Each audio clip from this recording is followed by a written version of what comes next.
போன வாரத்துல தேவனுடைய நீதி நம்ம வாழ்க்கையில எப்படி செயல்படுது, என்னவா வச்சிருக்குது அப்படின்றத பார்த்தோம். என்னவா வச்சிருக்குது, எப்படி செயல்படுது. நீங்களாம் வேக வேகமா தலையாட்டுறதை பார்த்தா எனக்கு ஆமென். தேவனுடைய நீதி இயேசு எப்படி செயல்பட்டாரோ அப்படி என்ன பண்ணுது, செயல்பட வைக்குது. இயேசுவை பிதா எப்படி நேசித்தாரோ அப்படி என்ன நேசிக்கிறார்ன்றத உணர்த்துது. இயேசுக்கு என்னதான் உரிமை இருக்குதோ அந்த உரிமை தான் எனக்கும் இருக்குது அப்படின்றதான் போன வாரத்தில் நம்ம என்ன பண்ணோம், தேவனுடைய நீதி நமக்கு அப்படி செய்யுது அப்படின்னு சொல்றதை குறித்து பார்த்தோம். ஸோ இன்றைக்கும் சில காரியங்களை தேவனுடைய நீதி நம்முடைய வாழ்க்கையில் என்னெல்லாம் செய்திருக்கிறது, எப்படி அந்த நீதி வேலை செய்யுது அப்படின்றத குறித்து சில காரியங்களை தியானிக்க போகிறோம். கர்த்தர் ஆசீர்வதிப்பார். எழுதுங்கள் ரோமர் எழுதின புஸ்தகம் 4ஆம் அதிகாரம், ரோமர் எழுதின புஸ்தகம் 4ஆம் அதிகாரம் 19ஆம் வசனத்திலிருந்து நம்ம அப்படியே வாசிக்க போகிறோம். Romans chapter. அவன் விசுவாசத்திலே பலவீனமாய் இருக்கவில்லை. அவன் ஏறக்குறைய 100 வயதுள்ளவனாய் இருக்கும்போது தன் சரீரம் செத்து போனதையும் சாராளுடைய கர்ப்பம் செத்து போனதையும் எண்ணாது இருந்தான். அவன் அவிசுவாசமாய் சந்தேகப்படாமல்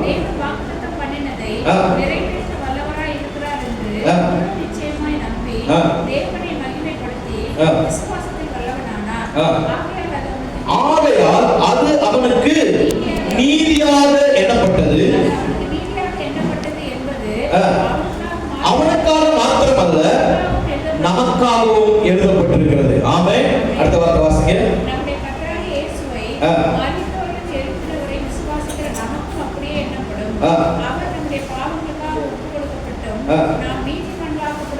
நாம் நீதிமான்களாக்கப்படுவதற்காக எழுப்பப்பட்டும் இருக்கிறார். ஆமென். இயேசு மரித்து உயிரோடு எழுந்தது காரணம் என்ன அப்படின்னா, நான் நீதிமானா மாறுவதற்காக அல்லது நான் அவருடைய நீதியா இருப்பதற்காக அவர் உயிரோடு எழுந்தார். ஆமென். எத்தனை பேர் இயேசு உயிரோடு எழுந்தார் நம்புறீங்க? உண்மையாவா? சில பேர் கை உயர்த்த மாட்டீங்க. இயேசு உயிரோடு இருக்கிறார், எழுந்துட்டார், மரணத்தை ஜெயித்து எழுந்துட்டார். ஆமென். நம்புறீங்க இல்லைங்களா? அப்ப இயேசு உயிரோடு எழுந்தாருன்னு நீங்க நம்புறீங்கன்னா நீங்க தேவ நீதியா இருக்கிறது நம்பிதான் ஆகணும். ஆமென். நீங்க யாரா இருக்கிறீங்க? தேவனுடைய நீதியா. ஏன்னா வேதம் சொல்லுது, ரோமர்ல முடிக்கும் போது முடிக்கிறாரு, அவர் நம்முடைய பாவங்களுக்காக ஒப்புக்கொடுக்கப்பட்டு நாம் நீதிமானாக்கப்படுவதற்காக எழுப்பப்பட்டு இருக்கிறார். அவர் உயிரோடு எழுந்தது உண்மைன்னு சொன்னா நான் நீதிமானா இருப்பது உண்மை. ஆமென். நான் அவருடைய நீதியாகவே இருப்பது உண்மை. நீதிமான்ன்றது வேற, நீதியா இருப்பதுன்றது வேற. ஆமென். ஆமா, நீதியா இருக்கிறது என்னது, உண்மையா இருக்குது பாருங்க. அப்ப எழுப்பப்பட்டது மட்டும் நம்ம ரொம்ப ஃபோக்கஸ் பண்ணணும். தேவன் உயிரோடு எழுந்தார், உயிரோடு எழுந்தார், உயிரோடு எழுந்தார். ஆனா நான் அவருடைய நீதியா இருக்கிறேன் அப்படின்றதுல நம்மளுக்கு நிறைய என்ன கிடையாது, நாலேஜ் இல்லாம இருக்குது பாருங்க. ஆமென். அதை குறித்ததான யோசனைகள், அதை குறித்ததான தாட்ஸ், அதை குறித்ததான எண்ணங்கள் நமக்கு இல்லாம இருக்கிறதுனால தான் நிறைய பிரச்சனைகள் நம்ம லேக் ஆகும். ஆமென். இங்க ஆபிரகாமை குறித்து வேதம் சொல்லுது, அவன் விசுவாசத்தில் எப்படி இல்லையா, பலவீனமா இருக்கவில்லை. உண்மையாலுமே அதான் உண்மை. விசுவாசத்துல பலவீனமா இருந்தானா இல்லையா? விசுவாசத்துல பலவீனமா இருந்தானா இல்லையா? ஆபிரகாம் விசுவாசத்துல பலவீனமா இருந்தானா இல்லையா? இருந்தான். ஏன்? ஆண்டவர் பேசும்போது முதல்ல இருந்தானா இல்லையா? அவ்வளவுதான். ஆமாவா இல்லையா? அவன் இருந்தான். ஆண்டவர் பேசும்போது என்ன சொல்றான்? ஆண்டவரே இது நடக்குமா நடக்காதான்னு தெரியல, ஆனா என்ன பண்ணுவான், இஸ்மவேல் முன்பாக பிழைக்கட்டும், எலியேசர் முன்பாக பிழைக்கட்டும். ஒவ்வொரு முறையும் ஆண்டவர் பேசும்போது ஒரு அவிசுவாசத்தை தான் பேசுறான். ஆனா பவுலுக்கு எழுதும்போது என்ன எழுதுறாரு அப்படின்னா, அவன் விசுவாசத்தில் எப்படி இல்லையா, பலவீனமா இருக்கவில்லை. பவுல் பரலோகம் போனோடனே ஆபிரகாம் கேட்டுப்பாரு, எப்ப அப்படியே தெரிஞ்சது என்ன பார்த்தா, என்னை பத்தி இதை நல்லா எழுதி வச்சிருக்கிறியே, என்னை பத்தி எனக்கு தானே தெரியும். ஏன் பவுலுக்கு அப்படி ஒரு தாட் வந்தது அப்படின்னா, ஆபிரகாமை பவுல் பார்த்த விதம், அவன் தேவனுடைய நீதியாக்கப்பட்டதை பார்த்ததுனால அவனுக்குள்ள பலவீனம் இல்லை என்று அவன் என்ன பண்றான், எழுதி வைக்கிறான். ஆமென். அதனால அவன் பலவீனமா இருக்காதே கிடையாது, அவன் பலவீனமா இருந்தானா.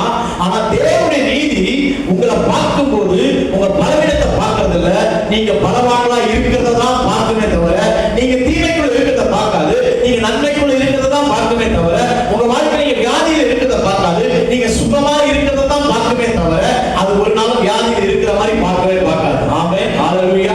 ஏன்னா தேவனுடைய நீதி அப்படித்தான் செயல்படுது பாருங்க. ஆமென். நீங்க என்னதான் குறையில இருந்தாலும் அவருடைய நீதி உங்களை பார்க்கும்போது அல்லது அவருடைய நீதியாவே உங்களை மாற்ற விரும்பும் போது அவருடைய பார்வை உங்களை நிறைவா தான் பார்க்குமே பேர் ஆமென் சொல்றீங்க? அதனால தான் பாருங்க, என்ன பிரச்சனை, என்ன தப்பு பண்ணிட்டு வந்தாலும் சரி பரவாயில்ல, கர்த்தர் என்ன பண்றாருங்க, மன்னிச்சுட்டாரு, மாத்திடுவாரு. அது நிறைய பேர் கஷ்டமாயிடுது. அது எப்படி? ஆமென். அவரே அப்படித்தான் பாக்குறாரு. யாரு? அவரே அப்படித்தான் பாக்குறாரு. அவருடைய பார்வை அப்படித்தான் இருக்குது. அப்ப என்ன தப்புனாலும் பண்ணலாம் பாஸ்டர் அப்படின்னா அங்க ஏதோ பிரச்சனை உங்களுக்கு இருக்கு. ஆமென். பாருங்க, தேவன் என்ன தேவ நீதியினால நிரப்பி இருக்கிறாரு. அவர் என்ன நீதிமானா பார்க்கிறாரு. அவருடைய நீதியாகவே நான் இருக்கிறேன் அப்படின்றத நீங்க புரிந்து கொள்ள அவருடைய கிரியைகள் உங்க வாழ்க்கையில் வெளிப்பட்டுட்டே இருக்கும். ஆமென். அவருடைய கிரியைகள்னா அவர் உங்களை எப்படி பார்க்கிறாரோ அது உங்க வாழ்க்கையில நிறைவேறிட்டே இருக்கும். ஹல்லேலூயா. பாருங்க, ஆபிரகாமை குறித்து பவுல் எழுதுறாரு, அவன் விசுவாசத்தின் பலவீனனா இருக்கவில்லை, அவன் ஏறக்குறைய 100 வயதுள்ளவனா இருந்தான். சரீரம் செத்து போனதையும் சாராளுடைய கர்ப்பம் செத்து போனதையும் என்ன பண்ணானா? எண்ணாது இருந்தானா. பாருங்க, 2 காரியம். ஒண்ணு, தன் சூழ்நிலையை சுத்தமா அவன் என்ன பண்ணல, சூழ்நிலை சொல்றத ஒண்ணுமே எண்ணல. பாருங்க, அது மைண்ட்ல வைக்கவே இல்லை. ஆமென். நம்ம மைண்ட்ல எல்லாமே இப்படிதான் இருக்குது. நமக்கு என்ன நடக்குதோ அதுதான் மைண்ட்ல இருக்குது. பாருங்க, நேற்று உங்களுக்கு ஆண்டவர் செய்த அற்புதங்களை சொல்லுங்க அப்படின்னா என்ன பண்ணுவோம்? நேற்று உங்களுக்கு ஆண்டவர் செய்த அற்புதங்களை சொல்லுங்க, என்ன பண்ணுவீங்க? ஏதாவது சொல்லுங்களேன். நேற்று ஆண்டவர் என்ன அற்புதம் செஞ்சார்? நேற்று ஆண்டவர் என்ன அற்புதம் செஞ்சார்? அது நேற்று உங்களுக்கு என்ன பிரச்சனை நடந்ததுன்னு கேட்டு பாருங்க. நேற்று என்ன பிரச்சனை நடந்தது? இது வேலைக்கு போனோம்னா அப்பதான் ஆபீஸ்ல வந்தானா தேவையில்லாம நம்மளை டென்ஷன் பண்ணிட்டானா, நேற்று ஃபுல்லா மூட விட்டு பஸ். ஏன் அது மட்டும் கான்சியஸ்ல நிக்குது? அதுக்குள்ளேயே வாழ்றோம் இல்லைங்களா? அதனால அது அப்படியே மேலோங்கி நிக்குது. பாருங்க, இப்போ வேதம் சொல்லுது, ஆபிரகாம் தன் சரீரம் செத்து போனதையும் சாராளுடைய கர்ப்பம் செத்து போனதையும் அவன் எண்ணாது இருந்தான். தன் சூழ்நிலை, தனக்கு என்ன நடக்குது, தன்னுடைய வாழ்க்கை என்ன இருக்குதோ, என்ன பலவீனம் இருக்குதோ, என்ன குறை இருக்குதோ, என்ன இல்லாமல் இருக்குதோ அதை பத்தி அவன் கான்சியஸ்லயே வைக்கலையாம். அவன் அவருடைய அவேர்னஸ் ஃபுல்லாவே தேவன் என்ன சொன்னாரோ அதில் தான் இருந்துச்சு. அவருடைய விழிப்புணர்வு ஃபுல்லாவே எங்க இருந்துச்சா? தேவன் என்ன சொன்னாரோ அதில் மட்டும்தான் இருந்துச்சு. ஆமென். ஹல்லேலூயா. பக்கத்துல வாசல் அப்படிப்பட்ட ஒரு கிருபையை உங்களுக்கு இந்த காலையில கர்த்தர் கொடுப்பார். ஆமென். ஹல்லேலூயா. என் சூழ்நிலையை பத்தி எண்ணாமல் இருக்கிற ஒரு கிருபை, என் பிரச்சனையை பத்தி எண்ணாமல் இருக்கிற ஒரு கிருபை உங்களை எதுக்கு ரொம்ப அள வைக்குது, எது உங்களை சோர்வுக்குள்ளாக்குது, எது உங்களை வந்து ரொம்ப டென்ஷன் ஆகுது, எது பிரஷரை கொண்டு வருது? ஏன் நீங்க பிரஷர் பிபிலாம் வருது? எது வருது? பார்க்கிற காரியத்தை பார்த்தா வராம இருக்கும். ஆமென். நடக்கிற சூழ்நிலை சம்பவத்தை பார்த்தா. ஆமென். ஹல்லேலூயா. எனக்கு உண்மையாலுமே இந்த அரசியல்வாதிகள் அந்த விஷயத்தை நான் பயங்கரமா பாராட்டுவேன். பார்த்தீங்கன்னா கழுவி ஊத்துவானுங்க. நமக்கு அவங்களை பார்த்து என்னடா திரும்ப எதுவுமே பேசவே மாட்டான் அப்படின்னு டென்ஷன் நமக்கு ஆகும். அவன் என்ன பண்ணுவான்? தூளா வந்து தேவையில்லாம அதுக்கான பதில் சொல்ல மாட்டாங்க அப்படின்னு போயிடலாம். பாருங்க, என்னடா இவனுக்கு டென்ஷனே ஆகலையா, இவனுக்கு இவ்வளவு கேவலமா பேசுறாங்க. அவன் நல்லது பண்ணிருப்பான், அவளை கேவலமா பேசுறத பார்த்து என்ன பண்றான்?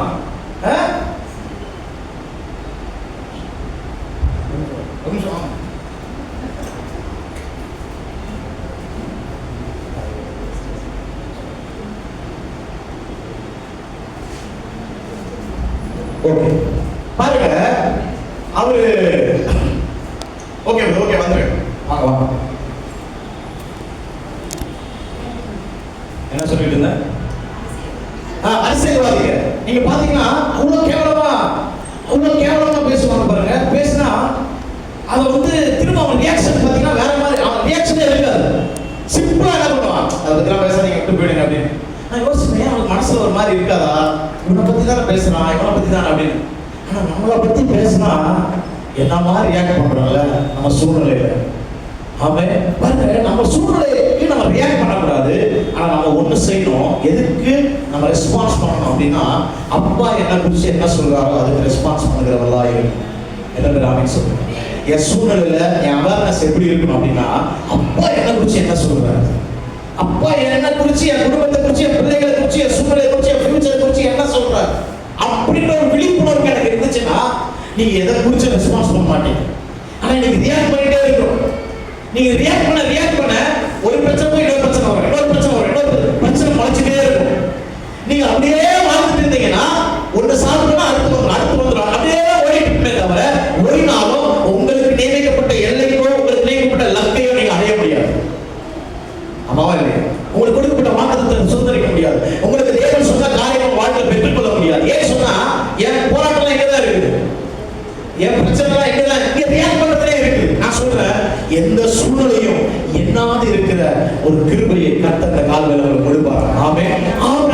சரீரம் செத்து போனதையும் சாராளுடைய கற்பம் செத்து போனதையும் எண்ணாது இருந்தான். ஆமென்.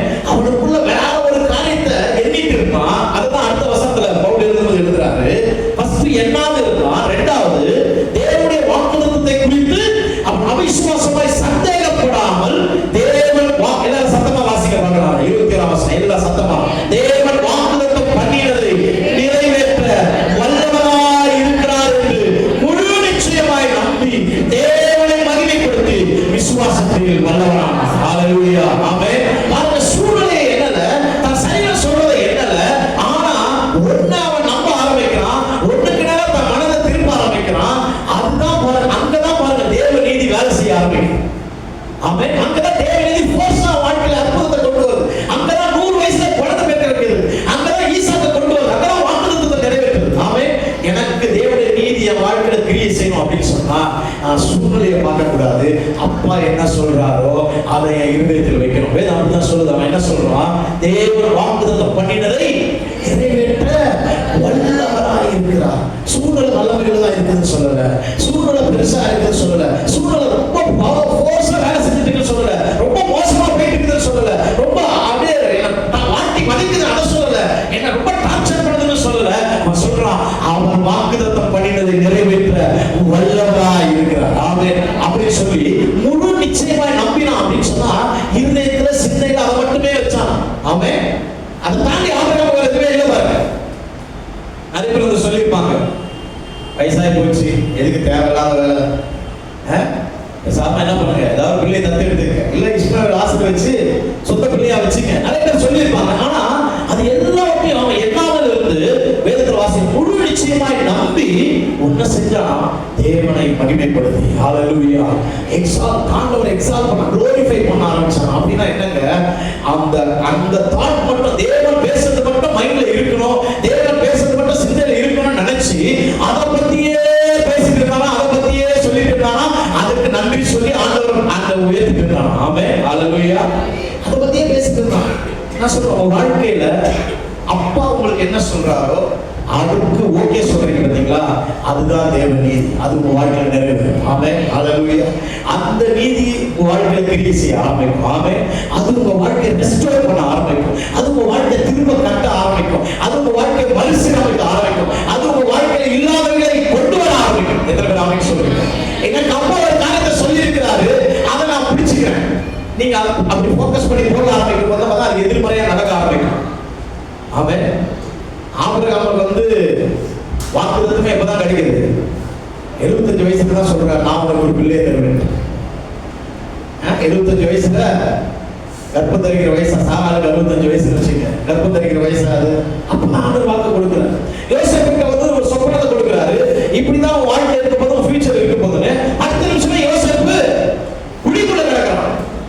பாருங்க, தேவன் பேசுறதுக்கு உங்க சூழ்நிலைக்கு எல்லாமே எதிராக தான் இருக்கும். ஆனா அதுக்கு உங்க சிந்தையை உங்க இதயத்தை விட்டு கொடுத்து அதை நம்பி அதை பத்தி பேசி அதை மகிமைப்படுத்தி கொண்டிருப்பீங்கன்னா அங்கே தேவ நீதி கிரியை செய்ய ஆரம்பிக்கும். ஹல்லேலூயா. அதுதான் தேவ நீதியா எண்ணப்படுதா பாருங்க. நீங்க எதை பேசுறீங்க, ஆமென், அதுதான் தேவனுக்கு நீதியா இருக்குது. உங்க வாழ்க்கையில அவர் சொன்னதை செய்யணும், அவர் சொன்னதை நீங்க அப்படியே அக்ரி பண்ணி ஓகே பண்ணி ஆமா நான் அதை ஏற்றுக்கொள்றேன் அப்படின்னு சொல்றீங்க பாருங்க, அங்கதான் தேவ நீதி வேலை செய்ய ஆரம்பிக்குது. அதைத்தான் ஒரு நீதியா கன்சிடர் பண்றாரு. ஆமென். அதை தாண்டி உங்க வாழ்க்கையில நடக்கிற எல்லாமே அநீதி தான். ஆமென்.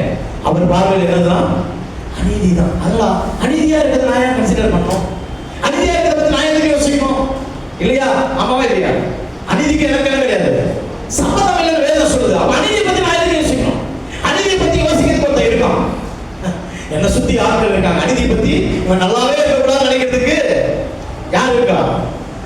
ஆள் இருக்காங்க, பிசாசு இருக்கான், சத்துருக்கள் இருக்காங்க, எதிரிகள் எல்லாமே இருக்காங்க. நான் எதுக்கு நான் அதே போய் யோசிச்சுட்டு இருக்கணும்? அநீதியை பத்தி எனக்கு ஏன் அந்த தாட் இருக்கணும்? அப்போ வேதம் சொல்லுது, நீங்க தேவன் என்ன சொல்றாரோ அதை முழு நிச்சயமாய் நம்பி அந்த வார்த்தையை பேசி அதை குறித்து தேவனுக்கு நன்றி சொல்லி தேவனை மகிமைப்படுத்தி கொண்டிருப்பீங்கன்னு சொன்னா அது தேவ நீதியா எண்ணப்படும். அது உங்க வாழ்க்கையில் ஜீவனுக்குரிய காரியங்களை கொண்டு வரும். அது உங்க வாழ்க்கையை ரெஸ்டோர் பண்ண ஆரம்பிக்கும். ஆமென். சொல்லிட்டு பவுல் சொல்றாரு, ஆகையால் அது அவனுக்கு நீதியாக எண்ணப்பட்டது. ஆமென். எது அவன் தேவன் சொன்னதை நம்பினா பாருங்க, தேவன் சொன்னதை மாத்திரம் மைண்ட்ல வச்சா பாருங்க, தேவன் சொன்னதை மாத்திரம் இருதயத்துல வச்சா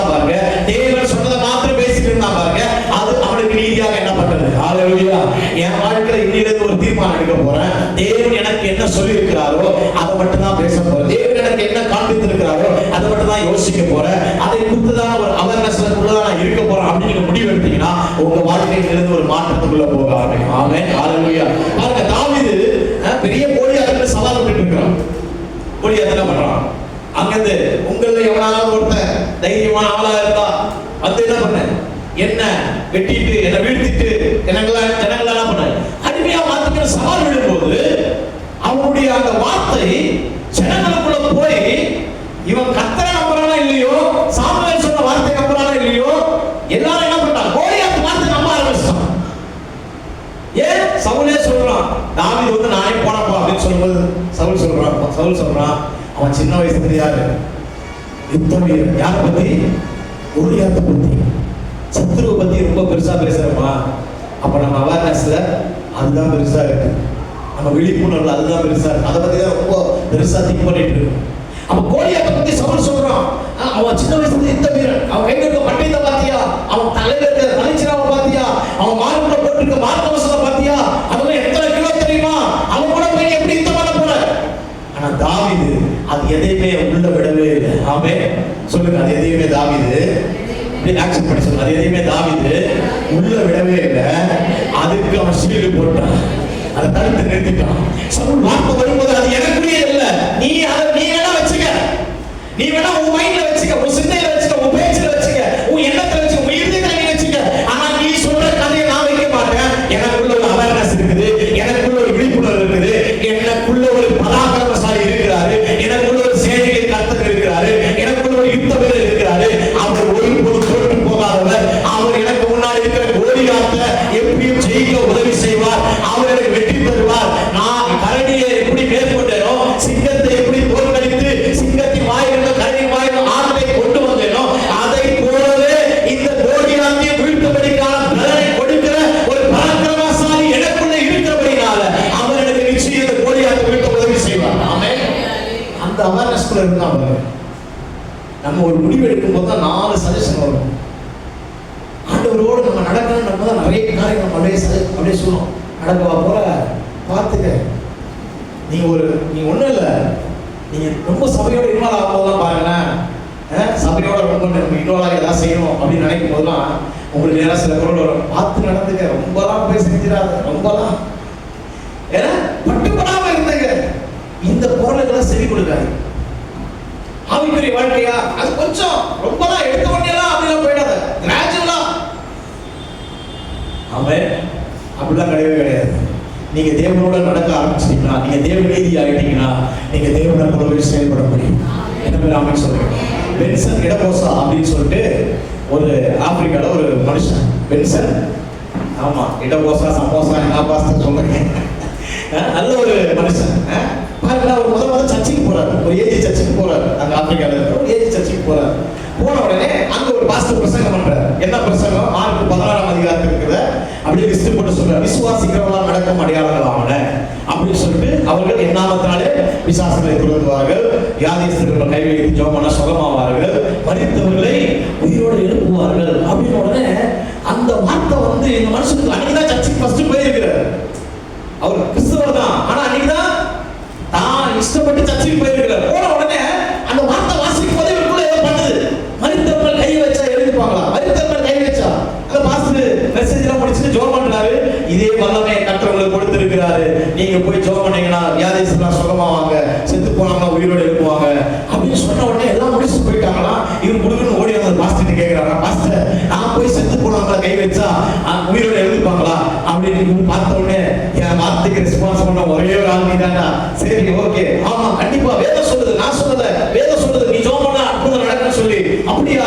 நான் இயேசுவை ஏற்றுக்கொள்றேன், நான் இயேசுவை நம்புறேன், நான் எனக்குள்ள இயேசு இருக்காரு விசுவாசிக்கிறேன், எனக்கு இயேசு அதிகாரம் கொடுத்திருக்காரு நம்புறேன், நான் போய் ஜெபம் பண்ணா நடக்குமா? அது சொன்னாரு, நீ போய் ஜெபம் பண்ணா நடக்கும் அப்படின்ட்டு.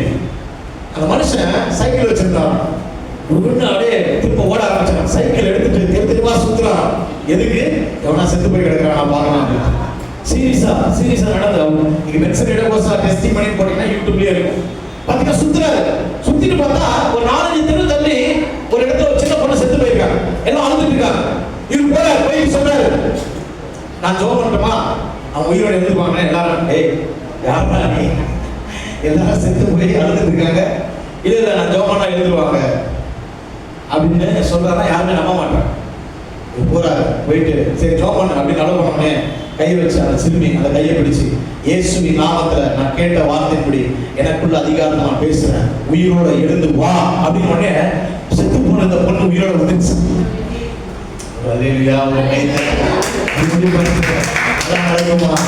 ஆமே, அதை தொடர்ந்து நம்ம பார்க்க போறோம். ஆமே, பாருங்க, இயேசுனா அந்த அவேர்னஸ் கூட ஃபுல்லா தன்னை ஈடு பண்ணதுனால அவன் என்ன பண்றான், அவர் போய் என்ன பண்றாரு, போய் அதை கேட்டு அப்படியே வேற ஏதாவது உள்ள வந்துச்சுன்னு வச்சுக்கலாம்.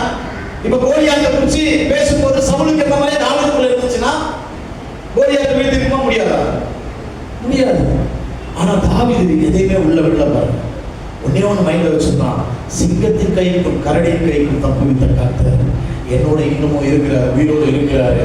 அதுல ஒன்றை போலதான் அந்த கோலியாத்து இருப்பான். ஆமே, உங்க பேச்சு உங்க சூழ்நிலைக்கு எதிராக உங்ககிட்ட என்னெல்லாம் பேசுதோ அதுக்கு எதிராக பேசுறீங்களா, இல்லைன்னா அதோட ஒத்து போயிட்டு இருக்கிறீங்களா? ஆமே, நீங்க எதிராக பேசுறீங்கன்னா நீங்க தேவ நீதியால நிரப்பப்பட்டிருக்கீங்க. நீங்க பேசுற காரியம் உங்க வாழ்க்கையில நடக்க ஆரம்பிக்கும். ஆமே, முதல்ல உங்க இருதயத்துல அது உண்டாகுது, இருதயத்துல விசுவாசிக்க ஆரம்பிக்கிறீங்க, இருதயத்துல பேச ஆரம்பிக்கிறீங்க, இருதயத்துல வாயில வருது, வாயில வந்து பேச ஆரம்பிக்கும் போது அது வெளிப்படையாகவே உங்க சூழ்நிலையில நடக்க ஆரம்பிக்குது. ஆமே, ஹல்லேலூயா. எத்தனை ஆமென் சொல்லுங்க. இருதயத்துல அது ஃபுல்லா நிரம்ப நிரம்ப நிரம்ப, சிந்தையில நிரம்ப நிரம்ப ஆட்டோமேட்டிக்கா என்ன பண்ண ஓவர்ஃப்ளோ ஆகி வெளியே வந்துரும். நீங்க பேசுற காரியம் அப்படியே உங்க கண்ணு முன்னாடி பாப்பீங்க. எத்தனை ஆமென் சொல்லுங்க. ஆமாவா இல்லையா? ஆமாவா இல்லையா? ஹல்லேலூயா. நடக்குமா நடக்காதா? நடக்குமா நடக்காதா?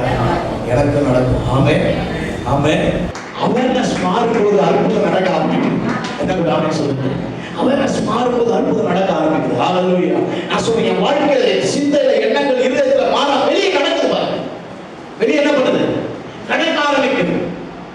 வெளியே அப்படியே என் வாழ்க்கையில லைவா பார்க்க முடியுது பாருங்க. அப்படித்தான் நம்முடைய வாழ்க்கையில அவேர்னஸ் மாற்ற விரும்புகிறார். ஆமே, அவருடைய நீதி அதைத்தான் செய்ய விரும்புது. ஆமே, அவருடைய நீதி என்ன பண்ணுது? அதைத்தான் செய்ய. வெளிப்படையான காரியங்கள் அற்புதத்தை கொண்டு வருவதற்கு முன்பாக என் இருதயத்தில் சிந்தையில் அது வேலை செய்ய ஆரம்பிக்குது. ஆமே, பாருங்க, ஆபிரகாமை குறித்து வேதம் சொல்லுது, அது அவனுக்கு நீதியாக எண்ணப்பட்டது. நம்முடைய கர்த்தராகிய இயேசுவை மரித்தோரிலிருந்து எழுப்பினதை விசுவாசிக்கிற நமக்கும் அப்படியே எண்ணப்படும். ஆமே, இயேசுவை மரித்தோரிலிருந்து எழுப்பினவரை விசுவாசிக்கிற நமக்கும். ஆபிரகாம் விசுவாசித்தா அதனால நடந்தது, எனக்கு நடக்குமா நடக்காதான்னு தெரியல. இல்ல இல்ல, அதே போலதான் நமக்கு வச்சிருக்கிறாரா, நம்ம விசுவாசம் அதே போல நடக்க ஆரம்பிக்கும். ஆமாவா இல்லையா? எத்தனை பேர் ஆமென் சொல்றீங்க? ஹல்லேலூயா. சோ அப்படியே சொல்லிட்டு வராரு. சொல்லிட்டு வரும்போது ஒவ்வொரு காரியமா நீங்க ரோமர் 6ஆம் அதிகாரம் 7ஆம் அதிகாரத்துல வாசிச்சீங்கன்னா ஆண்டவர் நிறைய விஷயங்களை சொல்றாரு. 5ஆம் அதிகாரத்துல வாசிக்கும் போது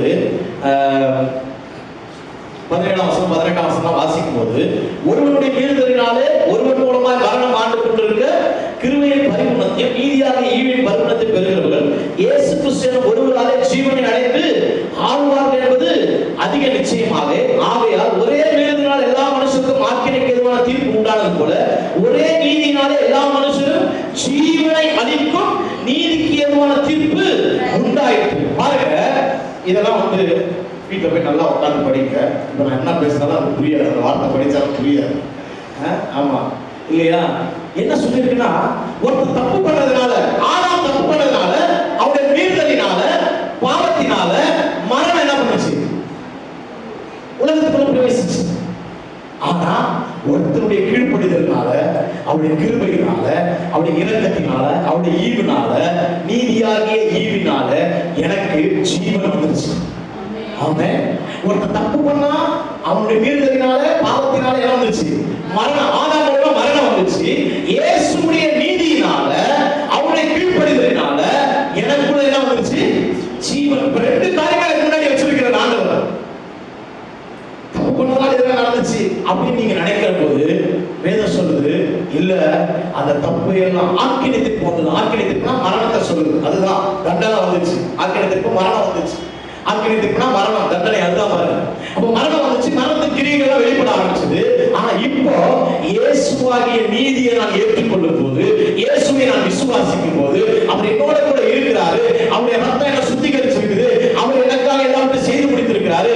அவர் வந்து எல்லாவற்றையும் ஜெயமெடுத்து அவர் எழுப்பப்பட்டு அவரை நம்பி நான் விசுவாசிச்சு அவரோட கூட நடந்து கொண்டிருக்கிறபடினால, அதை நம்புறபடினால என் வாழ்க்கையில எப்பேற்பட்ட பாவத்தின் கிரியையோ, எப்பேற்பட்ட மீறுதலின் கிரியையோ, எப்பேற்பட்ட மரணத்தின் கிரியை வேலை செய்ய முடியாது. முற்றிலும் முழுவதுமாக இயேசுக்குள் இருக்கிற நீதியின் கிரியையாக ஜீவன் மட்டுமே வேலை செய்யும். ஆதாமின் கிரியைகள் வேலை செஞ்சுட்டு ஒரு காலத்துல ரட்சிக்கப்படுறதுக்கு முன்னாடி வேலை செஞ்சது இல்லையா? ரட்சிக்கப்படுறதுக்கு முன்னாடி என்ன இருந்தது எல்லாம். ஆனா நீங்க ரட்சிக்கப்பட்டதுக்கு அப்புறம், அதனாலதான் சொல்றோம், நீங்க ரட்சிக்கப்பட்டதுக்கு அப்புறம் பாவம் செய்ய முடியாது. 7ஆம் அதிகாரத்துல வாசிப்பது அப்படிதான் வேதம் சொல்லுது. ஆகையால என்னத்தை சொல்லுவோம்? பாவம் பெருகிற இடத்தில் கிருபை பெருகிட்டு அப்படின்னு உடனே பவுல் சொல்றாரு, அதனால பாவம் செய்யலாமா கூடாது அப்படின்னு எழுதுறாரு. ஏன்னா முடியாதுனால. ஏன் சொன்னா ஆதாமுடைய மீறுதல் மரணத்தை கொண்டு வந்தது போல இயேசுவுடைய நீதி எனக்கு ஜீவனை கொண்டு வந்திருக்கிறது. இனி என் வாழ்க்கையில ஜீவனுக்குரிய காரியங்கள் தான் நடக்கும். ஆமென். அப்படியே தப்பி தவறி பாவம் பண்ணிட்ட பசங்க, ஒரு கோபம் பண்ணிட்டேன், ஏதோ வாயை விட்டு பேசினேன், ஏதோ கெட்ட வார்த்தை, ஏதோ ஒண்ணு நடந்துச்சு. அப்பவுமே அப்படி நீதி நீ இருக்க வேண்டிய ஸ்தானத்தை ரெஸ்டோர் பண்ணி உன்னை ஜீவனுக்கு நேரம் நடத்துமே தவிர உனக்கு மரணத்தை கொண்டு வராது, மரணத்தின் கிரியைகளை கொண்டு வராது. எப்படி பாஸ்டர்? எப்படி ஆதாமுடைய நீதி வேலை செய்யுது? அதெல்லாம் பாவம் வேலை செய்யற மாதிரி தான் இயேசுவை ஏற்றுக்கொண்டதுனால என் வாழ்க்கையில் அப்படி வந்தாலுமே நான் திரும்பவும் ரெஸ்டோர் பண்ணப்படுகிற இடத்துல அந்த ஜீவனின் வல்லமை எனக்கு வேலை செய்ய ஆரம்பிக்கும். எத்தனை ராமன் சொல்றேன், இது மைண்ட்ல புரிஞ்சிச்சுன்னு வச்சுங்களேன். நீங்க சின்ன சின்ன காரியங்கள்லாம் உங்களை குற்றப்படுத்த விட மாட்டீங்க. நான் தேவ நீதியினால நிரப்பப்பட்டிருக்கிறேன். நான் ஒரு சின்ன மிஸ்டேக் ஆயிடுச்சு, சின்ன ஸ்லிப் ஆயிடுச்சு, சின்ன காரியங்கள். அதனால தாவீது ஆண்டவர் சொல்றாரு, இருதயத்துக்கு ஏற்றவர். இருக்கிறதே மோசமான தில்லாலங்கடி வேலை பார்த்ததெல்லாம் யாருக்கா? ஆமென். உரியாவுடைய மனைவியோட என்ன பண்றான்? பாவம் பண்ணிட்டு உரியாவே என்ன பண்ணிடுறான்? இப்ப நடக்கிற சம்பவம் தான் அப்ப நடந்துருக்கு. அப்படிப்பட்டவன ஆண்டவர் சொல்ற இருதயத்துக்கு ஏற்றவன். உடனே ஒண்ணு தீர்க்கதரிசி வந்து சொல்றான், நீதான் அந்த மனுஷன் சொன்ன உடனே அப்படியே சரண்டர் ஆயிட்டு, ஓகே நான் ஸ்லிப் ஆயிட்டேன், தப்பு பண்ணிட்டேன் அப்படின்னு விட்டு கொடுத்துட்டு நான் அவேர்னஸ் மாற்ற ஆரம்பிக்கிறான் பாருங்க. நான் தேவ நீதிக்குள்ள வரணும், நான் இருக்க வேண்டிய இடம் இது, நான் எங்கேயோ போயிட்டேன் அப்படின்னு சொல்லிட்டு நான் மாற்றிக்கொள்ள விரும்பும் போது அங்கே தேவனை பார்த்து சொன்னார், இவன் இருதயத்துக்கு ஏற்றவன். ஆமென். ஹல்லேலூயா, ஹல்லேலூயா.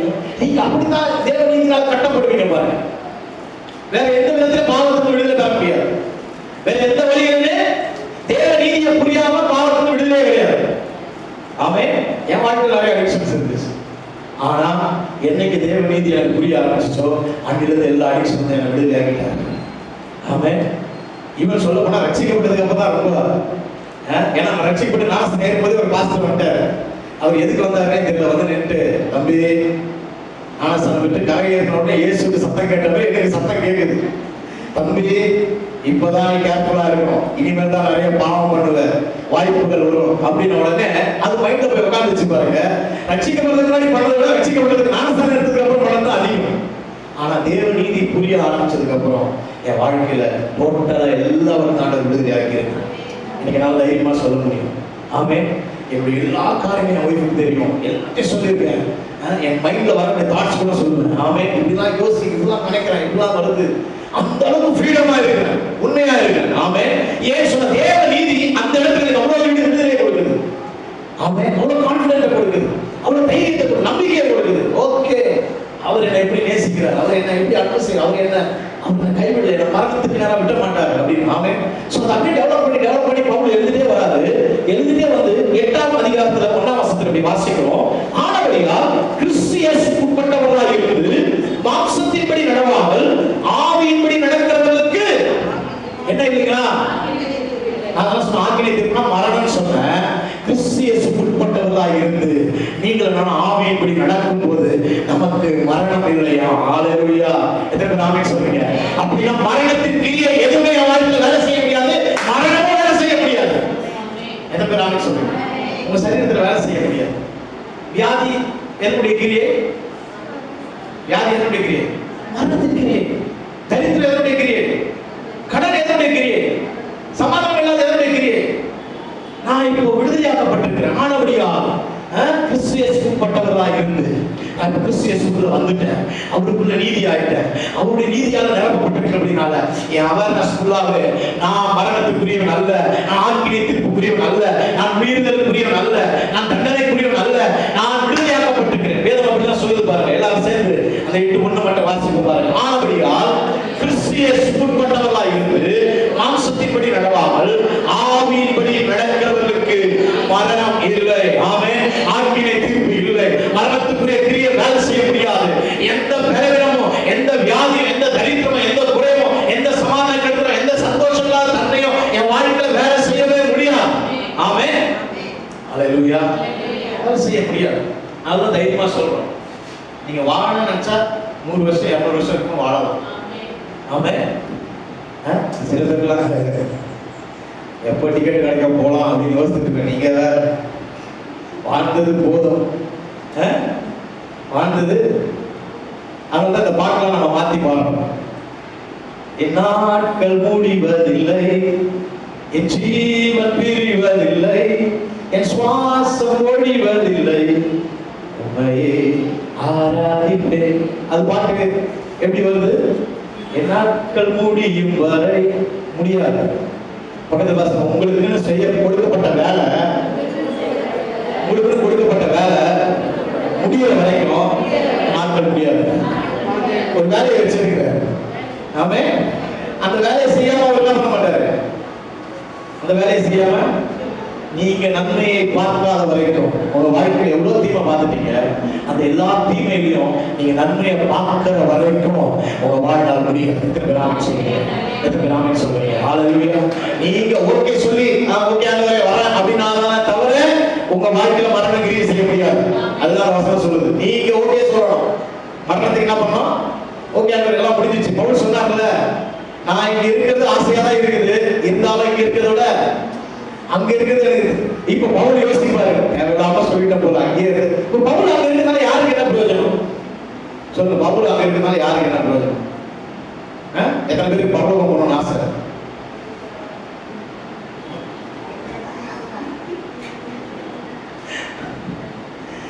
பரலோகம் போய் என்ன பண்ண போறீங்கன்னு கேளுங்க.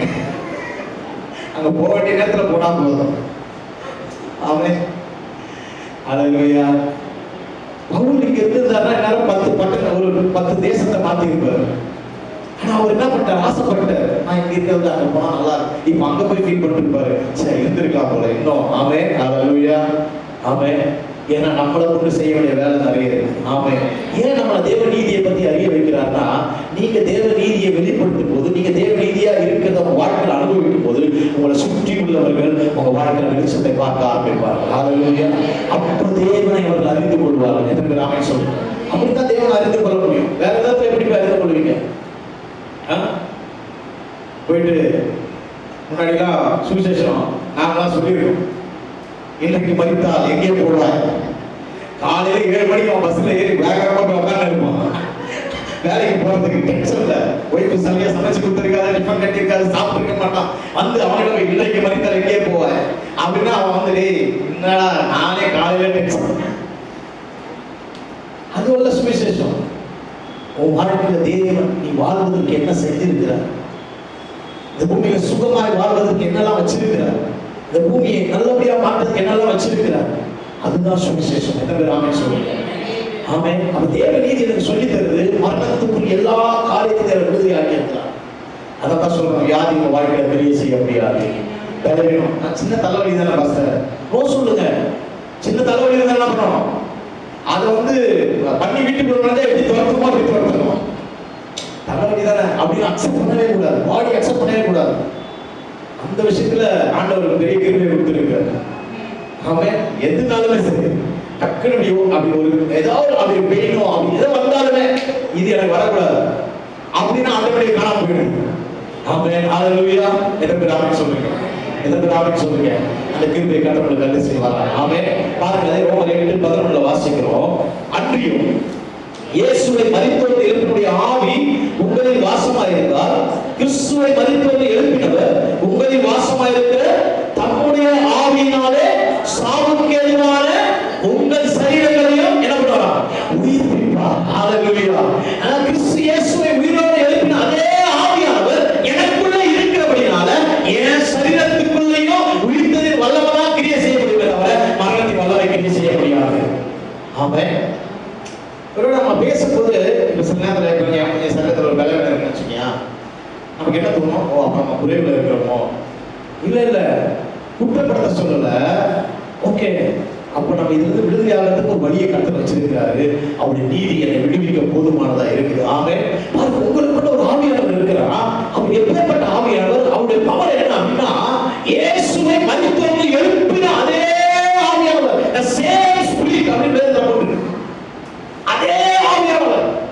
அப்ப இயேசுவை மரித்தோரிலிருந்து எழுப்பினார்னா என் சரீர அவைகளை உயிர்ப்பிக்க அவரால் முடியும். என் எலும்புகளை என்னமுள்ளதாய் மாற்ற முடியும். என் கிட்னியை புதுப்பிக்க முடியும். என்னுடைய ஹார்ட்டை புதுப்பிக்க முடியும். என்னுடைய லங்ஸை புதுப்பிக்க முடியும். என் சரீர அவைகள் எல்லாத்தையும் மாற்றி அமைக்க முடியும். என்ன சொல்றேன்? ஆமாவா இல்லைங்களா? உங்க தலை முடியெல்லாம் வளர வைக்க முடியும். நீங்க நிறைய கவலை அதுதான். ரொம்ப முடியாத போட்டது பாஸ்ட். எந்த சாப்பிட்டு போட்டாலும் முடி போட்டது. சில பேருக்கு கலர் ஆக மாட்டேன்ற கவலை, சில பேருக்கு வளர மாட்டேன்ற கவலை.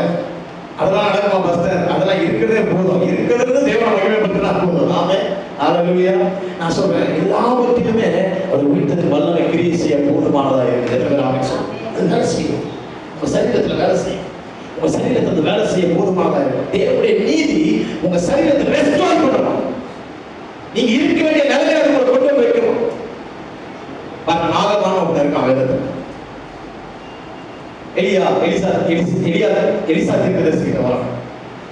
எலிசா கொலைப்படுறல எலிசா தீர்க்கதரிசிகிட்ட வரான். வந்துட்டு இங்க போனா சுகமாகும். குஷ்டரோகி, உடம்பு ஃபுல்லா குஷ்டரோகி. அவன் யாரு? ஒரு போர் சேவகர். என்ன சொல்ற? ஒரு போர் சேவகர். ஒரு போர் சேவகர் பாருங்க, எதிரி நாட்டுடைய தளபதி. அவனுக்கு குஷ்டரோகம். எலிசாக்கு வந்து கேட்கிறான். எலிசா சொல்றாரு, போய் என்ன பண்ண? யோர்தான் நதியில எத்தனை முறை முழுகு? 7 முறை முழுகு. ஆமென். பக்கத்துல வாசி சொல்லுங்க, தேவனுடைய வார்த்தை எந்த மனுஷன் சொன்னாலும் அது அப்படியே கீழ்ப்படியே கற்றுக்கணும். ஆமா, சில ப்ரொஃபெட்டிக்கல் வார்த்தைகள்லாம் அப்படியே ஒபே பண்ணணும்னா அது அப்படியே நடக்காம ஒபே பண்ண கற்றுக்கணும். நிறைய நேரத்துல அந்த ஒபீடியன்ஸ் நமக்கு இல்லாததான் அற்புதம் நம்ம பெற்றுக்கொள்ள முடியுமா? ஆமென். டாக்டர் சொன்னா அப்படியே கேட்கணும். இந்த டாக்டர் தெரியுங்களா? பெரிய டாக்டர். எந்த டாக்டர் நம்மகிட்ட இந்த டாக்டர் சஜஷன் கேட்டாலே அது பக்கணும். நமக்கு எந்த டாக்டர் சொல்றதுன்னு எனக்கு தெரியாதுங்க. இவர் இருக்கலாம், அவர் இருக்கலாம் அப்படின்னு தான் ஓடுமே தவிர டாக்டர் சஜஸ்ட் பண்ணவே மாட்டேன். ஆமே. ஏன்னா பொதுவாக எனக்கு முதல்ல தெரியாது. எனக்கு ஒரே டாக்டர் தான் தெரியும். ஆமே. ஹல்லேலூயா. சோ பாருங்க, இவர் சொல்றாரு, அவர் சொல்ற அதெல்லாம் அப்படியே அக்செப்ட் பண்ணிப்போம். ஆனா அந்த டாக்டர் சொல்லி இருக்கிறாரு, வியாதி இல்லாம இருப்ப, பலவீனம் இல்லாம இருப்ப. எனக்கு தெரிஞ்சு என் வாழ்நாள்ல ஒரு 2 முறை தான் ஹாஸ்பிட்டல்ல போய் அட்மிட் ஆயிருக்கேன். ஒரு முறை அட்மிட் ஆயிருக்கேன், ஒரு முறை ஹாஸ்பிட்டல் போயிருக்கேன். ஏன்னா சின்ன வயசுல அப்படி வளர்த்துறாங்க. அவங்களுக்கு தெரிஞ்சதெல்லாம் அப்போ அவங்களுக்கு தெரிஞ்ச அந்த பேத்திலே எப்படித்தான் அப்படின்னா பைபிளை வச்சு ஜெபம் பண்ணுவாங்க, அவ்வளவுதான். அதுல சுகம் கிடைச்சது. அதுக்கப்புறம் அதே அறிய அவருடைய சுகம் நிரந்தரமாக வீட்டில் தங்கி இருக்குது. ஹல்லேலூயா. ஏன் சொல்லணும் அப்படின்னா அதே சுகத்தோட வாழ்படி கற்றுக்கொள்ள அழைக்கிறார். ஆமென். அதே ஆவியானவர் எனக்குள்ள இருக்கிற அப்படின்னால இந்த சரீரம் சாபக்கேதமான சரீரமா இருந்தது. இப்ப கிறிஸ்துவ உயிரோடு எழுப்புறதுனால இது ஜீவனுக்குரியதாய் மாறிவிட்டது. ஆமென். கிறிஸ்து உயிரோடு எழுதுறதுனால இப்ப நானும் உயிரோடு எழுதிருக்கிறேன். கிறிஸ்துவுக்குள்ள ஜீவன் வேலை செய்யறதுனால இப்ப எனக்குள்ள ஜீவன் வேலை செய்யுது. கிறிஸ்துவ உயிரோடு எழுதின ஆவியானவர் எனக்குள்ள இருக்கு அப்படின்னால என் சரீரத்திலையும் அந்த ஜீவன் வேலை செய்யும். ஆமென். எதை நம்புறீங்க? உங்க சரீரத்துல வேலை செய்யும். உங்களுக்குள்ள ஒரு ஆவியானவர் இருக்கிறார். அவர் நினைவு பண்ணிட்டே இருக்கிறார். காலைதோறும் அவருடைய கிருபைகள் எப்படி இருக்குதா? எப்படி இருக்குதா? அப்டேட் ஆகிட்டே இருக்குதான். என்ன பண்ணா? அப்டேட். ஏன்னா கிருபை அப்டேட் ஆகுது எதுக்குங்க? என்ன அப்டேட் பண்ணதான். பக்கத்துல பாசம் உங்க வாழ்க்கையில கிருபை அப்டேட் ஆகுது. உங்களை அப்டேட் பண்ணலாம், உங்க சிந்தையை அப்டேட் பண்ணலாம், உங்க சரீர உறுப்புகளை அப்டேட் பண்ணலாம். ஆமென். எத்தனை பேருக்கு என்றும் இளமையா வாழணும்னு ஆசை? நல்லா கையை விட்டு என்றும் இளமையா வாழணும். ஆமென். ஹல்லேலூயா. ஆமா, நீங்க அப்படியே வாழ்வீங்க. ஆமென். ஆமா, என்றும் 14ஆவே இருப்பீங்க. ஏன்னா பைபிள் சொல்லுது, கழுதிற்கு சமானமா ஒரு வயது திரும்ப 4 வயது போல ஆகுது. எப்படி ஆகுது? உள்ள ஒரு பரிசுத்தவான் இருக்கிறாரு, அப்படி ரினியூ பண்ணிட்டே இருக்காரு. நிறைய சொல்லுவாங்க, நாங்களாம் ஒரு காலத்துல எப்படி ஓடுவோம் தெரியுமா? ஒரு காலத்துல இல்லை, இப்பயும் ஓடுவோம். எத்தனை பேர் ஆமென் சொல்றீங்க? நாங்களாம் எப்படி வேகமா நடப்போம், இப்பயும் நடப்போம். எத்தனை பேர் ஆமென் சொல்றீங்க? நாங்களாம் அவ்வளவு வேலை செய்வோம் ஒரு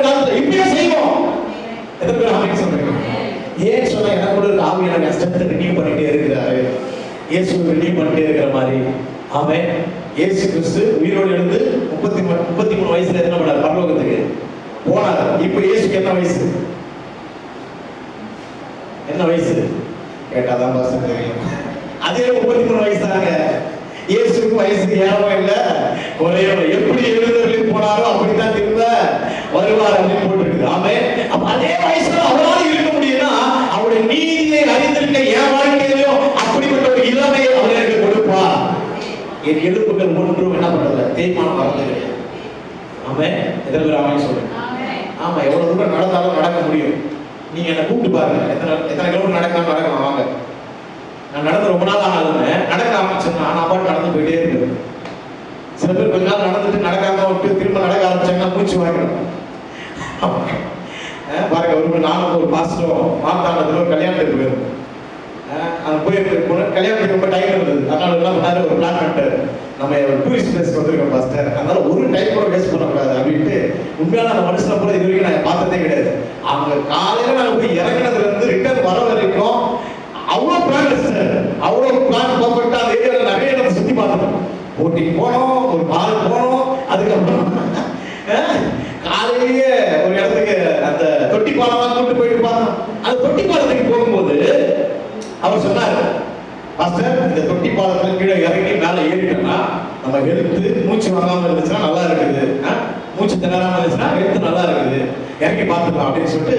அது இருக்கும் பாருங்க, கீழே போயிருக்கீங்கன்னு நினைக்கிறேன். நிறைய பேர் பார்த்துருக்கீங்களா தொட்டி பாலம்? இந்த போய் பாருங்க. ஆமே, அது இறங்கி மேலே ஏறும்போது உண்மையாவே சொல்றோம் ஒண்ணுமே ஆகல, நார்மலா தான் இருக்குது. அவன் ஏன் சொல்றான் அப்படின்னா அவனுடைய ஜீவன் எனக்குள்ள இருக்கிறபடினால. அல்லேலூயா, என்னால எதையும் செய்ய முடியும். ஆமென். எத்தனை பேர் ஆமென் சொல்றீங்க? அவரை உயிரோடு இருக்கு ஆவியானவர் எனக்குள்ள வாசமா இருக்கிறார். ஆமென். கடைசியா ஒரு பகுதியை மட்டும் வாசிச்சுட்டு அதை நம்ம அடுத்த வாரத்துல தொடர்ச்சியா தியானிப்போம். பாருங்க, ஏசாயா எழுதின தீர்க்கதரிசன புஸ்தகம் இந்த மாதம் அங்கிருந்த வாக்குதத்தை எடுத்தோம். 54ஆம் அதிகாரம் 14ஆம் வசனத்திலிருந்து, நீதியினால் ஸ்திரப்பட்டிருப்பாய், கொடுமைக்கு தூரமாவாய்,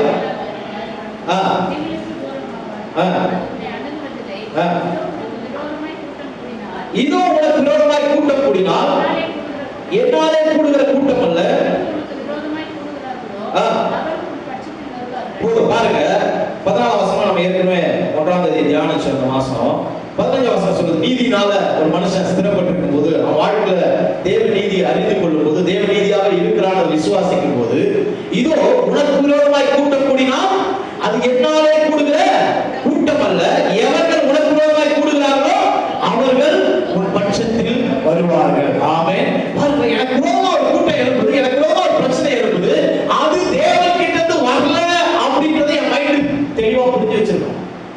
எனக்கு ஒரு பிரச்சனையோ, ஒரு வியாதியோ, இல்ல ஒரு சூழ்நிலையோ, ஒரு எதிர்ப்போ, எனக்கு விரோதமா ஒரு கூட்டம் எழுப்புதோ, எதுனாலுமே அது யார்கிட்ட இருந்து வரல, அந்த தீமை யார்கிட்ட இருந்து வரல, யார்கிட்ட இருந்து வரல, தேவன்கிட்ட இருந்து வரல அப்படின்றத என்ன பண்ணணும், மைண்ட ஃபிக்ஸ் பண்ணிடணும். அவன் ஏன் சொன்னா அது தீமையினால என்ன பண்றது கிடையாது, தண்டிக்கிறவர் கிடையாது. நிறைய இடத்துல சொல்லுவேன்ல, இந்த பிரச்சனை வந்ததுனால தான் பாஸ்டர் நான் ஆண்டவரை ரொம்ப கிட்ட நெருங்கி சேர்ந்தேன். அது இருக்கிறதுல மிகப்பெரிய பொய் பாருங்க. நீ பயத்துல வந்துட்டாங்க. பிரச்சனை வந்து பிரச்சனை ஆண்டவர் கொடுக்கல, சோதனை ஆண்டவர் கொடுக்கல. என்ன பாஸ்டர் சோதனை ஆண்டவர் கொடுக்கலையா? பைபிள் வந்து யாக்கோபுல நீங்க வாசித்து பாத்தீங்கன்னா, சோதிக்கிறவன் அவனவன் தன் சுய இச்சையினாலே எழுப்புண்டு சோதிக்கப்படுகிறான், ஒருவனும் தேவன் சோதிக்கிறான்னு சொல்லாத போனாங்க. பைபிளே வான்படிச்சு, சொல்லாத தேவன் தான் சோதிக்கிறார். ஆனா நம்ம என்ன சொல்லிட்டு இருக்கிறோம், கர்த்தர் சோதிச்சார், கர்த்தர் சிச்சித்தார், கர்த்தர் வேற சொல்லுங்க. ஒரு கூட்டம் விரோதமா கூடிச்சு, ஒரு பிரச்சனை விரோதமா இருந்துச்சு, ஒரு சூழ்நிலை விரோதமா இருந்துச்சுன்னா அது என்னால கிடையாது. ஏன் சொன்னா என்னால உனக்கு ஒரு பிரச்சனையும் வராது. ஏன்னா என் நீதி எப்பவுமே உன்னை நேசிக்கும், உன்னை அன்பு செய்யும், உனக்கு நன்மை செய்யணும்னு யோசிக்குமே தவிர உனக்கு தீமை செய்யணும் ஒரு நாள் யோசிக்காது. ஆமென். ஒருவேளை என்னால வரல, ஆனா ஏதோ ஒரு வழியா வந்துருச்சு அப்படின்னா பைபிள் சொல்லுது, என்ன சொல்லுது, எவர்கள் உனக்கு விரோதமாய் கூடுகிறார்களோ அவர்களை உன் பட்சத்துல வர வைக்கிறது என் வேலை. ஹல்லேலூயா. அவர்கள் உன் பட்சத்துல வர வைக்கிறது என்னால வரல, ஆனா இன்கேஸ் எங்கேயாவது வந்துருச்சு, வேற எங்கேயாவது பிரச்சனை வந்துருச்சு, வேற எங்கேயாவது போராட்டம் வந்துருச்சு, அப்படி வந்துருச்சுன்னா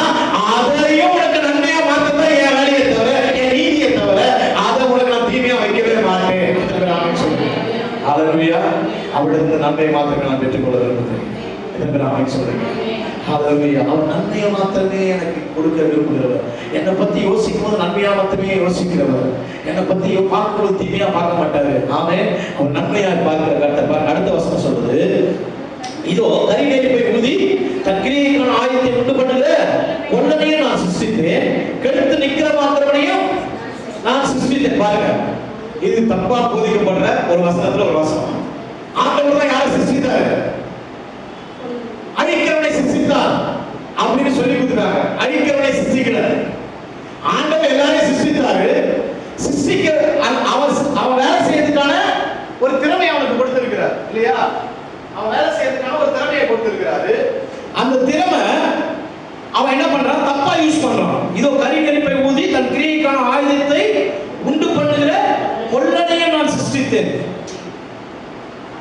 அந்த ஆயுதத்தை உண்டாக்குறவனை நான் சிருஷ்டித்தேன். ஆனா அவன் உண்டாக்குற ஆயுதத்தை நான் என்ன பண்றேன்? புரியுதுங்களா? ஆனா எப்படி சொல்லி கொடுத்துட்டாங்க? அவனையும் அந்த தீமை செய்யறவனையும் ஆண்டவர் தான் படைச்சாரு. இல்ல இல்ல இல்ல, அவன் ஆண்டவர் அவனை மட்டும் தான் உண்டாக்குனாரு. அவன் உண்டாக்குன தீமையான ஆயுதத்தை ஆண்டவர் உண்டாக்கல. அவன் உண்டாக்கிட்டான். இப்ப உண்டாக்கிட்டு வேதம் சொல்லுது, கெடுத்து நிக்கிறமாகவனையும் நான் சிருஷ்டிக்கிறேன் அப்படின்னா அவன் உண்டாக்குன ஆயுதத்தை நான் சிருஷ்டிக்கிறேன். அவனை தான் நான் சிருஷ்டித்தேன். ஒருவேளை அவன் உண்டாக்குன ஆயுதம் உனக்கு விரோதமாய் அது எழுப்புவான்னு சொன்னா அந்த ஆயுதம் வாய்க்காதே போகும். ஹalleluya. ஆமென்.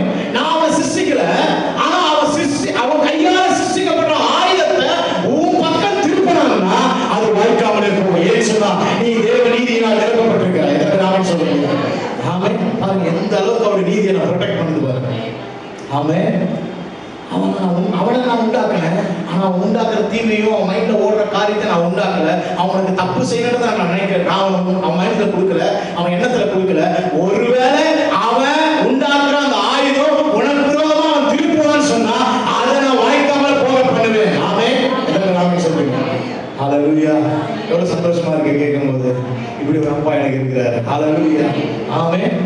அதுதான் அந்த வசனம் சொல்ற, உனக்கு விரோதமாய் உருவாக்கப்படும் எந்த ஆயுதமும் வாய்க்காதே போகும். ஹalleluya. அடுத்த வார்த்தை சொல்ற, உனக்கு விரோதமாய் நியாயத்தில் எழும்பும் எந்த நாவையும் நீ குற்றப்படுத்துவார். இது கர்த்தருடைய ஊழியக்காரரின் சுதந்திரம் என்னால் உண்டான அவருடைய நீதியுமாய் இருக்கிறது என்று கர்த்தர் சொல்லுகிறார். ஹalleluya. தேவ நீதியா இருக்கிறபடினால எனக்கு விரோதமா உருவாக்கப்படுகிற காரியம் அது வாய்க்காம போய்தான் ஆகவே தவிர அது என்ன தொடப்பட முடியாது. ஆமென். பக்கத்துல பார்த்து சொல்லுங்க, உங்க மேல ஒரு கீறல் பட்டா, சொல்லுங்க, உங்க மேல ஒரு கீறல் பட்டா அது பரலோகத்துல பெரிய கேஸ். பரலோகத்துல ஆமா ஃபோர்ஸே வேணும். யாரை தொட்டுட்ட? ஆமென். ஃபர்ஸ்ட் பாயிண்ட், உங்களுக்கு தீமை வராது. இன்கேஸ் ஏதோ ஒரு ரூபத்துல வந்துருச்சுன்னா அதை எதிர்பார்ப்போடு இருங்க. அது மிகப்பெரிய நன்மையான வாழ்க்கையில மாற்ற போதுமானவரே. ஆமென். அது உன் வாழ்க்கையில அந்த சாட்சியை போல எந்த சாட்சியும் வாழ்க்கையில இருக்காது. நான் ஆணித்தரமா அடிச்சு சொல்றேன், என் லைஃப்ல நான் பார்த்திருக்கேன். எனக்கு நடந்த தீமைகள் எல்லாவற்றையும் என் ஆண்டவர் நன்மையாய் மாற்றி இருக்கிறார், நன்மையாய் முடிவு இருக்கிறார். எதெல்லாம் தீமையா நடந்துச்சோ, எதெல்லாம் துரோகமா இருந்துச்சோ, எதெல்லாம் எனக்கு எதிராக இருந்துச்சோ, அது எல்லாம் ஒரு நாள் எனக்கு தீமையா போனதே கிடையாது. அதனால எனக்கு நன்மை உண்டாயிருக்க தவிர, அதனால எனக்கு மேன்மை உண்டாக்க தவிர, அதனால எனக்கு கனம் உண்டாயிருக்க தவிர, அதனால என் வாழ்க்கை புதிய வாசல்கள் திறந்திருக்கிறது தவிர ஒரு நாள் அந்த தீமை என்னை மேற்கொள்ளவே இல்லை. ஹalleluya. எத்தனையோ அற்புதங்களை சொல்ல முடியும், எத்தனையோ காரியங்கள் சொல்ல முடியும், எத்தனையோ காரியங்கள் எல்லாம் விரோதமா எழுதி வருவதெல்லாம் ஆண்டவர் எனக்கு அதை நன்மையா தான் மாற்றி இருக்கிறார். ஒரு நாள் தீமையா மாற்றதே கிடையாது. இன்னும் சொல்ல போனா அது இன்னைக்கு வரைக்கும் அநேகருடைய வாழ்க்கை உயிர்ப்பிக்கிறதா இருக்கிறதே தவிர அந்த நன்மை ஒரு நாள் என் வாழ்க்கையில சாதாரண நன்மையா இல்லவே. நான் சொன்ன வாழ்க்கையில ஒரு தீமை வந்துருச்சு, இது ஒரு பெரிய டிஸ்டர்பா இருக்குது பாஸ்டர், இது ஒரு பெரிய காரியமா இருக்குது பாஸ்டர் சொல்றேன். அதை வச்சு ஆண்டவர் உன் வாழ்க்கையை கட்டி எழுப்பி உன் சத்துருக்கிற அதை வச்சு சொல்லி சொல்லி சொல்லி உன் ஆசீர்வதிப்பார். சொல்றேன். ஈசாக்கு விரோதமா பாருங்க, அவன் குழி தோன்றான் சொன்ன ஆராதனையில, நீர் விட்டு தோன்றான் சண்டை போடுறாங்க. ஃபர்ஸ்ட் தோன்றான் சண்டை போடுறாங்க ஏசு, ரெண்டாவது தோன்றான் சண்டை போடுறாங்க சித்தனா, மூணாவது போய் தோன்றான் ரெகோபத் உண்டாயிடுச்சு. இப்போ அவங்கள சண்டை போட முடியல, இப்போ அவங்கள டீல் பேச வரானுங்க. எப்படிப்பா நீ தோன்றினா மட்டுமே தண்ணி வருது, நாங்க தோன்றா தண்ணி வர மாட்டேங்குது, இனிமே உன்னை பார்த்தா எனக்கு பயமா இருக்குதுப்பா.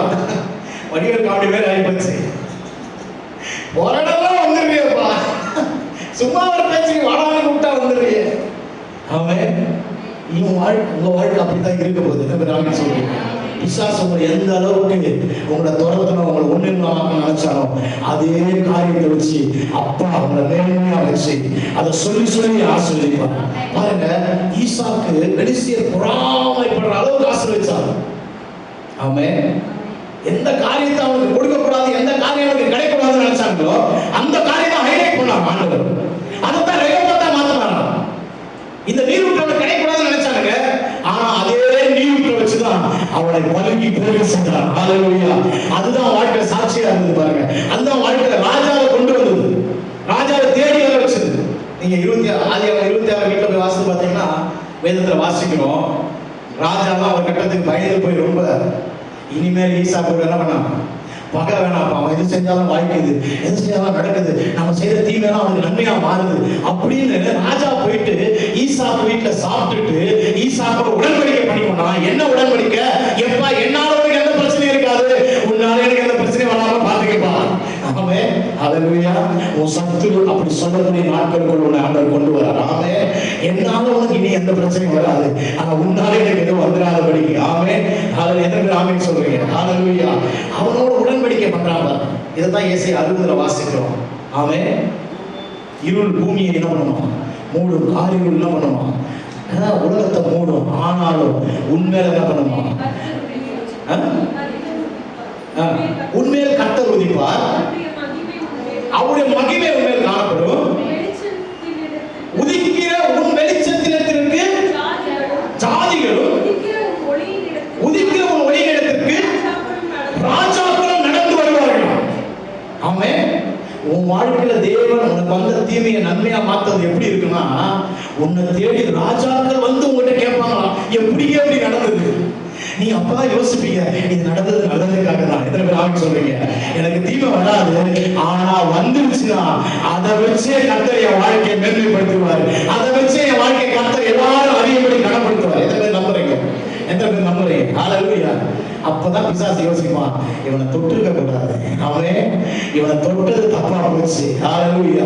வியாதி அப்படி உங்களை தொட்டுச்சுன்னா நீங்க அது வந்து ரொம்ப வேதனை அப்படி, இவனை தொட்டிருக்க கூடாது. ஏன்னு சொன்னா உங்களை எந்த வியாதி தொட்டுச்சோ அதே வியாதி ஆமென் எத்தனை பேருக்கு இருந்தாலும், எத்தனை லட்சம் பேருக்கு இருந்தாலும் உங்களை கொண்டு ஆண்டவருக்கு சுகத்தை கொடுப்பார். உன் குடும்ப பிரச்சனை உன்னை தொட்டுடுச்சா அது உன் பிரச்சனை கிடையாது, அவருடைய நீதி உனக்குள்ள இருக்கு அப்படின்னா அது அவர் பிரச்சனை.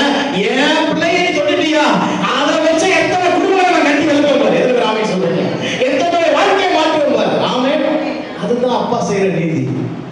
அப்படித்தான் நீதியை பிரகாசிக்க பண்ணுவார். வசனம் சொல்லுது, உதிக்கிற ஒரு ஒளியிடத்துக்கு ராஜாக்கள் என்ன பண்ணுவாங்க, நடந்து வருவாங்க. யோசிப்பாங்க, ஏன் நடந்து வருவாங்க? ஏன் ராஜாக்கள் வந்து எதில் வருவாங்க? சேரியட்ல வருவாங்க. இந்த காலகட்டத்தில் எப்படி வருவாங்க? பின்னாடி 10 செயலச்சக்காரு, முன்னாடி 10 செயலச்சக்காரு, ஒரு பெரிய காரு அப்படிதான் வரும் இல்லையா? ஏன் நடந்து வருவாங்க? நீ இருக்கிற இடம் டொக்குல உட்காந்து இருப்ப, உன்னை பார்க்கறது காரில் வந்து பார்க்க முடியாது. காரில் மூலையை நிப்பாட்டிட்டு அவனை பார்த்து நம்ம போய் கேட்கணும். எல்லாரும் வாழ்க்கையில இருள் மூடி இருக்கும் போது, எல்லாரும் வாழ்க்கையில காரியம் மூடி இருக்கும் போது உன் வாழ்க்கை மட்டும் எப்படி வெளிச்சமா இருக்குது, உன் வாழ்க்கை மட்டும் எப்படி தகதகதக நின்னுது, உன்னால மட்டும் எப்படி சந்தோஷமா இருக்க முடியுது, உன்னால மட்டும் எப்படி வியாதி இல்லாம இருக்க முடியுது, உன்னால மட்டும் எப்படி ஆரோக்கியமா இருக்க முடியுதுன்னு கேட்கறதுக்காக நீங்க எந்த டொக்குல இருந்தாலும் உன்னை தேடி ராஜாக்கள் வருவாங்க. எனக்கு கொடுக்கப்பட்ட வாக்குத்தத்தங்கள் அது ஒரு வாக்குத்தத்தை நான் நம்புறேன். ஆமென். உதிக்கிற இந்த சபையின் இடத்திற்கு, என் ஒளியின் இடத்திற்கு ராஜாக்கள் நடந்து வருவார்கள். ஆமென் சொல்லுங்க. உன் வாழ்க்கையில் அது நடக்கும். ஆமென். அதுதான் தேவனுடைய நீதி செய்யும். ஆமென். நீங்க நினைத்து பார்க்காத விதத்துல. ஹல்லேலூயா. ஆமென். நான் சொல்றேன், உங்க வாழ்க்கையில் ஒரு காரியம் முடிஞ்சு போயிடுச்சுன்னு நினைக்கிறீங்களா? முடியல, இனிமேல் தான் ஆரம்பிக்க போகுது. பக்கத்தில் சொல்லுங்க, இனிமேல் தான் ஆரம்பிக்க போகுது, இனிமேல் தான் ஆட்டம் ஆடட்டும். ஆமென். ஏன்னா தேவ நீதி எனக்குள்ள வர வர ஆமென் என்னை தொட்டவன் என்ன என்னை பார்த்து அவன் பயப்படுற விதத்துல கர்த்தர் என்னை கனப்படுத்தி ஆசீர்வதித்து உயர்த்துவார். ஹல்லேலூயா. எத்தனை பேர் ஆமென் சொல்றீங்க? எனக்காக நாம் அப்படிப்பட்ட ஒரு நீதியினால் நம்மை நிரப்ப விரும்புகிறார். அந்த நீதியை நான் அப்படிதான் ரெஸ்டோர் பண்ண விரும்புது. ஹல்லேலூயா. எவ்வளவு ஒரு நல்ல அப்பா பாருங்க, அவருடைய நீதியினால பாவம் அறியாத அவரை நான் நீதியாகும்படிக்கு அவரை பாவமாக்கினார். ஹல்லேலூயா. அந்த தகப்பன் எனக்குள்ள இருக்கிறபடினால அந்த நீதி என் வாழ்க்கையில எதெல்லாம் எதெல்லாம் சரியா இல்லாம இருக்குதோ, நான் பார்த்து எதெல்லாம் பயந்து புலம்பிக் கொண்டிருக்கிறோம், எதெல்லாம் துக்கத்துல அதை பார்த்து வாழ்ந்து கண்ணீர் விட்டு அழுது கொண்டிருக்கிறோம், அது எல்லாவற்றையும் மகிழ்ச்சியாய் மாற்றுவது மட்டுமில்ல, அந்த மகிழ்ச்சியை அநேகருடைய வாழ்க்கையில கொடுக்கும்படிக்கு என்னை உயர்த்தி வைக்கிறார்கள். அதுதான் தேவ நீதி. ஹல்லேலூயா. நான் சொல்றேன், அந்த மகிழ்ச்சி நான் பெற்றுக் கொள்றது மட்டும் இல்லை, அந்த சந்தோஷம் நான் அனுபவிக்கிறதுல அதை நான் மற்றவங்களுக்கு கொடுக்க வைக்கிறார் பாருங்க, அதுதான் தேவ நீதி. ஆமே. உங்க வாழ்க்கை அப்படித்தான் அவர் மாற்ற போறாங்க. அதுதான் ஆபிரகாம் குறித்து சொல்லுவது, அது அவன் நீதியாக எண்ணப்பட்டது என்று அவனுக்காக மாத்திரமல்ல, விசுவாசிக்கிற நமக்கும் அப்படித்தான் இருக்கும் எழுதப்பட்டிருக்கிறது. ஆமே. எத்தனை பேர் நம்புறீங்க? இந்த காலையில் உங்க வாழ்க்கையில் ஒரு மாற்றத்தை ஆண்டவர் கொடுக்க போகிறார். உங்க எண்ணங்கள் ஒரு மாற்றத்தை கொடுக்க போகிறார். உங்க சிந்தைகள்ல பாருங்க, ஆபிரகாம் என்னாமல் இருந்தான். உங்க சரீர வியாதியா இருக்கலாம், குடும்ப பிரச்சனையா இருக்கலாம், பைனான்சியல் பிரச்சனை, எதையுமே அதை பத்தி யோசிக்காதீங்க. நீங்க யோசிக்காம இருந்தீங்கன்னா அந்த காரியத்தில் ஆண்டவர் கிரியை செய்ய ஆரம்பிப்பார். ஏன்னு சொன்னா அது தேவ நீதியா இருக்குது பாருங்க. ஆமென். ஹல்லேலூயா. இந்த காலையில அப்படியே கண்ண மூடி ஆண்டவரை நோக்கி உயர்த்த பார்த்தோம். தொடர்ந்து அடுத்த வாரத்தை தியானிக்க போறோம் நீதியை பற்றி. அவருடைய நீதி என்னை அவரை போல வாழ வைக்கிறது. எனக்கு விரோதமாய் ஒரு காரியம் உருவாக்கப்பட்டுச்சுன்னா அதை வச்சு ஆண்டவர் எனக்கு நன்மையாக மாற்றுகிறது மட்டும் இல்லை, அதை வச்சு அநேக வாழ்க்கையில நன்மையை கொடுக்கிறவராக இருக்கிறார். எஸ், எனக்கு நடந்தது மிகப்பெரிய தீமைதான், எனக்கு நடந்தது மிகப்பெரிய அசம்பாவிதம், அநீதிதான். ஆனா எனக்கு நடந்திருக்க கூடாது. ஏன் சொன்னா நான் அவருடைய நீதியா இருக்கிறபடினால, என்னை தொட்டதுனால, என் மூலமா எனக்கு எப்படி மீட்பும் நன்மையும் வந்துச்சோ அதே போல லட்சக்கணக்கான ஜனங்களுக்கு மீட்பும் நன்மையும் ஆமை என்னை கொண்டு கர்த்தர் செய்தார் பாருங்க. அதுதான் தேவ நீதி. ஹல்லேலூயா. ஹல்லேலூயா. ஓலி காபாலதனரபா திஷகரபலதனரபா ஓலி காபாலதனரபா. உங்களை தொடர பிரச்சனைகள், உங்களை தொடர போராட்டங்கள்லாம் அதை பார்த்து நீங்க வெட்கப்பட வேணாம், அதை பார்த்து நீங்க பயப்பட வேணாம், அதை பார்த்து நீங்க அழ வேணாம். அது உங்களை பார்த்து பயப்படுற வரைக்கும், அது உங்களை பார்த்து அழுகிற மாதிரி, அது உங்களை பார்த்து ஓடுற மாதிரி, அது உங்களை பார்த்து நடுவழிக்கிற மாதிரி, அப்பா உங்க வாழ்க்கையில அந்த பிரச்சனையே நன்மையா மாற்றுவார். அதைத்தான் வேதம் சொல்லுகிறது, எனக்கு வரக்கூடிய தீமையை அவர் நன்மையாய் மாற்றுவார். யோசேப்பு சொல்றான், நீங்களே எனக்கு தீமை செய்ய நினைத்தீர்கள், கர்த்தரோ அதை எனக்கு நன்மையாய் முடிய பண்ணினார். அந்த தேவன் உண்மையுள்ளவராய் இருக்கிறார். யோசேப்பு வாழ்க்கையில அந்த நீதி வேலை செய்யும் சொன்னா, என் வாழ்க்கையில அது வேலை செய்யும். என் வாழ்க்கையில யாரெல்லாம் தீமை செய்யணும்னு நினைச்சாங்களோ அதெல்லாம் கர்த்தருக்கு நன்மையாய் மாற்றுவார். அது எல்லாம் நன்மையாய் மாறும். சொல்லுங்க, நன்மையாய் மாறும். நான் நம்புறேன். ஹல்லேலூயா. விகாபா அலகுனரபா ஒரு விஷாகபா அலகுனரபா லகலதனரபா. பாருங்க, யோசேப்பின் சகோதரர்கள் அவனுக்கு தீமை செய்யணும்னு நினைச்சாங்க. ஹல்லேலூயா. அதனாலதான் குடியிருப்புக்கு போட்டாங்க. அவன் வஸ்திரத்தெல்லாம் உருவி அடிமையா வித்து விட்டுறாங்க, அடிமையா கொண்டு போகப்படுறான். எவ்வளவு செல்லமா, எவ்வளவு ஆவி நேசிக்கப்பட்டவனா குடும்பத்துல வளர்ந்த ஒரு பையன். ஆனா இப்போ ரொம்ப மோசமான சூழ்நிலைக்குள்ள கொண்டு போகப்படுறான். ஆனா அப்பா அதை பார்த்துட்டு சும்மா இல்ல, எதை அவன் வாழ்க்கையில தீமையா செஞ்சாங்களோ அதையே பல மடங்கு, பல ஆயிரம் மடங்கு யோசேப்பு வாழ்க்கையில நன்மையா மாற்றி, எந்த யோசேப்பை தூக்கி குழியில போட்டாங்களோ, எந்த யோசேப்பை அவமதிச்சாங்களோ, எந்த யோசேப்பை அவமானப்படுத்தினாங்களோ, அதே யோசேப்புக்கு முன்னாடி வந்து கையை கட்டி நின்று, உங்களாலதான் எனக்கு ஜீவன் உண்டாகும், உன்னாலதான் நான் பிழைக்க முடியும், நீ சாப்பாட்டுக்கு கொடுத்தாதான் என்னால வாழ முடியும் அப்படின்னு பேச வைக்கணும் பாருங்க. அதுதான் தேவ நீதி. ஹல்லேலூயா. உன் வாழ்க்கையில என்ன தீமைகள் நடந்திருந்தாலும், என்ன பிரச்சனைகள் வந்திருந்தாலும், என்ன தீமைகள் வாழ்க்கையை சூழ்ந்திருந்தாலும், இந்த காலையில் அப்பா அதை நன்மையாய் முடிய பண்ணுவார், நன்மையாய் முடிய பண்ணுவார், நன்மையாய் முடிய பண்ணுவார், நன்மையாய் முடிய பண்ணுவார். ஒரு காபா நான் காதா பேரே சொன்னாராபா ஒரு ஷாகாராபா லதுராபா. ஒருவேளை நீயே அதை தீமையா பண்ணிருக்கலாம், ஆனா கர்த்தருடைய நீதியை நீ விசுவாசிக்கும் போது உன் வாழ்க்கையும் மாற்றும், உன் இருதயத்தை மாற்றும், உன் எண்ணத்தை மாற்றும். அந்த தீமையிலிருந்து உன்னை விடுவிக்கிறது மட்டும் இல்ல, உன் வாழ்க்கையில் அது நன்மையாய் மாற பண்ணுவார், அது நன்மையா மாற பண்ணுவார், அது நன்மையா மாற பண்ணுவார், அது நன்மையாய் மாற பண்ணுவார். அப்படிப்பட்ட ஒரு அப்பாதான காலையில நம்மோடு கூட இருக்கிறார். ஒரு காபா ராகா பேரே சொன்னாராபா ஒரு ஷாகாராபா லதுராபா. சொல்லுங்க, அந்த நீதிக்காக நன்றி ஆண்டவரே, என்னை நீதியாய் வைத்திருப்பதற்காக நன்றி. கிறிஸ்துவுக்குள்ள என்னை நீதியாய் மாற்றி இருக்கிறீர்கள், கிறிஸ்துவுக்குள்ள என்னை நீதியாய் வைத்திருக்கிறீர்கள். ஆபிரகாமுக்கு நீதியாக எண்ணப்பட்ட காரியம் எனக்கும் நீதியாய் எண்ணப்பட சொல்லியிருக்கீங்க. ஆமென். ஹல்லேலூயா. இந்த காலையில் ஆண்டவர் எனக்கு நீங்க சொன்ன காரியங்கள் எல்லாம் நிறைவேற்ற வல்லவராய் இருக்கிறீர்கள் என்று நான் முழு நிச்சயமா நம்ப போறேன். ஹalleluya. ஆமென். ஹalleluya. ஒரு காரியம் செய்ய போறோம். தீர்க்கதரிசனம் செய்யலாம். இந்த வருஷத்துல கர்த்தர் உங்களுக்கு என்னெல்லாம் வாக்குத்தத்தம் கொடுத்தாரோ, என்னெல்லாம் பேசினாரோ, அதெல்லாம் கண்ணு முன்னாடி கொண்டு வந்து ஆமென் முடிந்தவர்கள் எழுப்பி நின்று அதை அப்படியே பேச ஆரம்பிங்க. ஆண்டவரே, நான் என் சூழ்நிலையை பத்தி நீ பேச போறது இல்லை. இந்த வாக்குத்தத்தம் என் வாழ்க்கையில் நிறைவேறுவதற்காக நன்றி ஆண்டவரே. இதை நீ என் வாழ்க்கையில செய்ய போறேன்னு சொன்னீங்க, அதுக்காக நன்றி ஆண்டவரே. இதை என் வாழ்க்கையில கொடுக்க போறேன்னு சொன்னீங்க, அதுக்காக நன்றி ஆண்டவரே. இதை என் வாழ்க்கையில இப்படி கொண்டு வர போறேன்னு சொன்னீங்க, அதுக்காக நன்றி ஆண்டவரே. 2 பேதுரு 1ஆம் அதிகாரத்துல வாசிக்கும் போது வேதம் சொல்லுகிறது ஹalleluya. ஆமென். உலகத்தினுடைய இச்சைக்கும் கேட்டுக்கும் நம்மளை தப்பிக்கிறதுனால அவருடைய திவ்ய சுபாவத்துக்கு பங்குள்ளவர்களாய் மாற்றுவது மட்டுமல்லாம இந்த இம்மைக்கும் மறுமைக்கும் எல்லாவற்றையும் அவருடைய மகா மேன்மையான அருமையான வாக்குத்தத்தங்களால அவர் நமக்கு கொண்டு வந்து கொடுக்கிறார். ஹalleluya. பாருங்க, அவருடைய மகா மேன்மையான அருமையான வாக்குத்தத்தங்கள் நமக்கு இம்மைக்குரியது, மறுமைக்குரியது, நம்முடைய பக்தி விருத்திக்கு ஏதுவானது, எல்லாவற்றையும் கொண்டு வரக்கூடியதா இருக்குதான். உலகத்தினால் உண்டான இச்சைக்கு உண்டான கேட்டுக்கு தப்பிக்கிறதா இருக்குதான். எல்லாவற்றோட வாக்குத்தத்தம் நிறைவேற்றும். ஹalleluya. அதனாலதான் எந்த மனுஷனை அழைச்சாலும் ஆண்டவர் முதல்ல வாக்குத்தத்தத்தை கொடுக்கிறார், பிராமிஸை கொடுக்கிறார். யாக்கோபு பாருங்க, மோசமானவனா இருந்தான், ஆனா வாக்குத்தத்தத்தை கொடுக்கிறார். ஏன் சொன்னா அவருக்கு தெரியும், என் வார்த்தை இருதயத்துக்குள்ள போகும்போது, என் வார்த்தை சிந்தைக்குள்ள போகும்போது, என் வார்த்தை வாழ்க்கைக்குள்ள போகும்போது இவனையும் மாற்றும், இவன் செயல்களையும் மாற்றும், இவன் வெளிப்பிரகாரமான ஆசீர்வாதங்களை அது கொண்டு வரும். ஹalleluya. இவன் வாக்குத்தத்தத்தை அதை நிறைவேற்றும். சொல்லுங்க, வாயில திறந்து கர்த்தர் சொன்ன வாக்குத்தத்தங்களை அப்படியே கண்ணு முன்னாடி கொண்டு வந்து, இதெல்லாம் நீங்க சொல்லி இருக்கிறீங்களப்பா, இதை முழு நிச்சயமாய் நிறைவேற்றும் என்று நான் நம்புறேன் ஆண்டவரே. முழு நிச்சயமாய் நிறைவேற்றும் நம்புறேன் ஆண்டவரே. இதை என் வாழ்க்கையில செய்து முடிக்க போவதற்காக நன்றி ராஜா.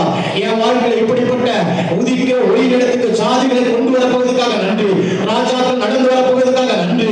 கடற்கரை மனவாளத்தனையான திரளான ஜனங்கள் என் வசமாய் திரும்ப போகிறபடியால் நன்றி. எனக்கு உடைய தெய்வீக சுகத்தை நிரந்தரமாய் கொடுக்கிறபடியால் நன்றி. என் குடும்பத்தை கட்டி எழுப்புகிறபடியால் நன்றி. நானும் என் வீட்டாரும் கர்த்தரையே சேவிக்கின்ற வாக்குத்தத்தத்தை அது நிறைவேற்றப்படுகிறபடியால் நன்றி செலுத்துகிறோம். நானும் என் வீட்டாரும் என்றால் கர்த்தரையே சேவிக்கின்ற வாக்குத்தத்தத்தை நீங்க எனக்கு கொடுத்தீங்களே, அதை நிறைவேற்றப்படுகிறபடியால் நன்றி செலுத்துகிறேன் தகப்பனே. என்னெல்லாம் பிராமிஸ் பண்ணார், என்னெல்லாம் தீர்க்கதரிசனத்தை ஆண்டவர் உங்களுக்கு சொன்னார், அதெல்லாம் கண்ணு முன்னாடி கொண்டு வந்து சொல்லுங்க. இதை நான் என் கண்களால பார்க்க போறதுக்காக நன்றி ராஜா. இதை நான் அனுபவிக்க போவதற்காக நன்றி ராஜா. இதை என் வாழ்க்கையில் நீங்க செய்ய போவதற்காக நன்றி ஆண்டவரே. இதை என் வாழ்க்கையில கொண்டு வர போவதற்காக நன்றி ஆண்டவரே.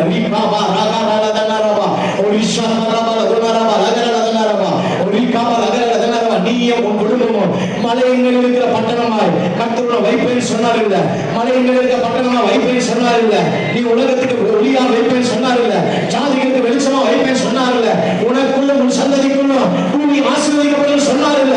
அந்த வார்த்தையை அப்படியே ஆமென்னு சொல்லுங்க. இது என் வாழ்க்கையில நிறைவேற போகிற நன்றி ராஜா.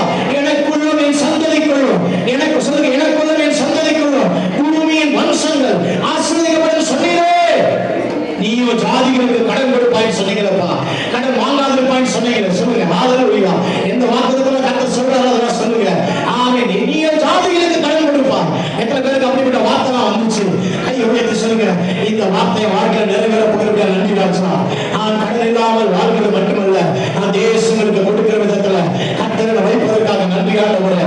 தேசங்களுக்கு கொடுக்கிற விதத்துல கையை ஆசீர்வதிக்க நன்றி ராஜா. அந்த மாதிரி என் பாத்திரம் நிரம்பி ஒழிக்க நன்றி ராஜா. ஒரு காபா ராகாலா தனரபா லகரோட தனரபா ரிவன தனரபா ஒரு ஷாகரபா தனரபா பிதாவை வெளிப்படுத்துகிற ஒரு வெளிச்சத்தின் பிள்ளையாக வைப்பேன் சொன்னாரே. ஆமென். அவர் சொன்னதை வாழ்க்கையில நிறைவேற்ற நீ அவர் போதுமானவராய் இருக்கிறார். சொல்லுங்க, என்ன உண்மை வெளிப்படுத்துகிறவனாய் இந்த பூமியில வைப்பேன் சொன்னீங்களப்பா. ஆண்டவரே, உங்களுடைய குணாதிசயத்தை வெளிப்படுத்துகிறவனா வைப்பேன் சொன்னீங்களே, உண்மை பிரதிபலிக்கிறவனா வைப்பேன் சொன்னீங்களே, உங்களுடைய பிரதிநிதியா வைப்பேன் சொன்னீங்களே.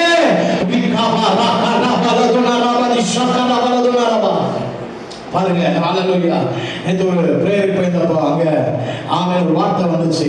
சொன்னாங்க, ஒரு பாஸ்டர் சொன்னாங்க, நீ ஃபெயிலியர்னு யாரெல்லாம் உன்னை பார்த்து சொல்லியிருக்காங்க? ஆமென். ஹalleluya. என் மைண்ட்ல வந்துச்சு, நிறைய பேர் சொல்லியிருக்காங்க. ஆமென். நீ வந்து சக்சஸ்ஃபுல் பர்சன் கிடையாது, நீ ஃபெயிலியர், நீ எதை செஞ்சாலும் ஃபெயில் ஆயிடும், நீ எதை செஞ்சாலும் ஃபெயில் ஆயிடும் அப்படின்னு சொல்லிட்டு சில நபர்கள் நான் கண்ணு முன்னாடி வந்தாங்க. அப்போ ஆண்டவர் அப்பா வந்து என்கிட்ட சொன்னாரு, அவங்க சொல்றதை நம்புறியா இல்லை இப்ப நான் சொல்றதை நீ நம்ப போறியான்னு கேட்டாரு. நான் சொன்னேன், இது வரைக்கும் அவங்க சொல்றதுதான் நம்பணும்பா, இனி நீங்க சொல்றதை நான் நம்ப போறேன்னு சொல்லும் போது அப்பா என்னை பார்த்து ஒரு வார்த்தை சொன்னாரு, you are my success. ஹalleluya. நீ தான் என்னுடைய வெற்றி. அடுத்த வார்த்தை சொன்னாரு, you are my model of success. நீ தான் என்னுடைய வெற்றி மாதிரி அப்படின்னாரு. இந்த 2 வார்த்தையை நான் பிடித்துக் கொண்டேன். ஆமை, என் வாழ்க்கையில இதுவரைக்கும் இல்லாத ஒரு சந்தோஷத்தை நான் அனுபவிக்க முடியுது. அதே வார்த்தையை உங்களுக்கு சொல்றேன். உங்களை பார்த்து யாரெல்லாம் யூ ஆர் ஃபெயிலியர்னு சொன்னாங்களோ, நீ ஒரு ஃபெயிலியர்னு சொன்னாங்களோ, நீ ஒரு தோற்று போனவன் சொன்னாங்களோ, இன்னைக்கு அப்பா உங்களை பார்த்து சொல்றாரு, நீதான் என்னுடைய வெற்றி, உன் வெற்றி தான் என்னுடைய மாதிரி. ஹalleluya. உன் வெற்றி தான், நீதான் என்னுடைய வெற்றி. உன் வெற்றியை வச்சுதான் அநேகருடைய வாழ்க்கை வெற்றியை கொடுக்க போறேன். உன் வெற்றியை காண்பித்து தான் அநேகருடைய வாழ்க்கை வெற்றியை கொடுக்க போறேன். அதே வார்த்தையை உனக்கு அப்பா சொல்றார். ஹalleluya. பெற்றுக்கொள்வா சொல்ல, நான் தான் அவருடைய வெற்றி. ஹalleluya. நான் தான் அவருடைய ஜெயம். ஹalleluya. என்னுடைய ஜெயத்தை தான் அநேகருக்கு முன்மாதிரியா காண்பிக்க போறார். சொல்லுங்க, என் வெற்றியை தான் அநேகருக்கு முன்மாதிரியா காண்பிக்க போறாரு. என் வெற்றி தான் அநேகருக்கு ரோல் மாடலா இருக்க போகுது. என்னுடைய ஜெயம் தான் ரோல் மாடலா இருக்க போகுது. என் குடும்பத்துல வரக்கூடிய வெற்றி, என் சரீரத்துல வரக்கூடிய வெற்றி, என் பைனான்ஸ்ல வரக்கூடிய வெற்றி, என்னுடைய பிள்ளைகள் வாழ்க்கையில வரக்கூடிய வெற்றி, என்னுடைய எதிர்காலத்துல வரக்கூடிய வெற்றி, என் பிசினஸ்ல வரக்கூடிய வெற்றி, என் வேலையில வரக்கூடிய வெற்றி தான் அநேகருக்கு முன்மாதிரியா இருக்க போகுது. விசுவாசிக்கிற நல்ல 2 கையை தட்டி ஹalleluya. இந்த நாலு வேளையில அப்படிப்பட்ட வெற்றியா என்னை வைத்திருக்கிறார். நான் அப்படிப்பட்ட வெற்றி உள்ளவனா என்னை வைத்திருக்கிறார். நான் தோற்று போகும்படி அழைக்கப்படல. தோல்விக்கு எனக்கும் சம்பந்தம் இல்லை. தோல்விக்கு எனக்கும் சம்பந்தம் இல்லை. என்ன பார்த்து ஆயிரம் சொல்லியிருக்கிறான், யூ ஆர் தி ஃபெயிலியர் சொல்லியிருக்கிறான், நீ ஒரு தோற்று போனவன் சொல்லியிருக்கிறான். கர்த்தர் என்னை பார்த்து சொல்லிட்டாரு, நீ தான் என் வெற்றின்னு சொன்னதுனால என் வாழ்க்கை வெற்றியால் நிரம்பி இருக்கும். என் வாழ்க்கை வெற்றியால் நிரம்பி இருக்கும். நான் செய்கிற காரியம் வெற்றி பெறும். நான் தொடுகிற காரியம் வெற்றி பெறும். நான் பேசுகிற காரியம் வெற்றி பெறும். நான் சொல்ற காரியம் வெற்றி பெறும். நான் கட்டுகிற காரியம் வெற்றி பெறும். நான் என்ன செஞ்சாலும் அது வெற்றியா தான் இருக்குமே தவிர அதுல தோல்வி இருக்காது. எத்தனை பேர் நம்புறீங்க? ஹalleluya. இந்த காலையில் அப்படிப்பட்ட ஒரு வெற்றியா கர்த்தர் வைக்க விரும்புகிறார். ஹalleluya. ஓடி பாபாலா தரவல போடுறவா தோல்வி எனக்கு இல்லையே, நான் தோற்று போவதில்லையே.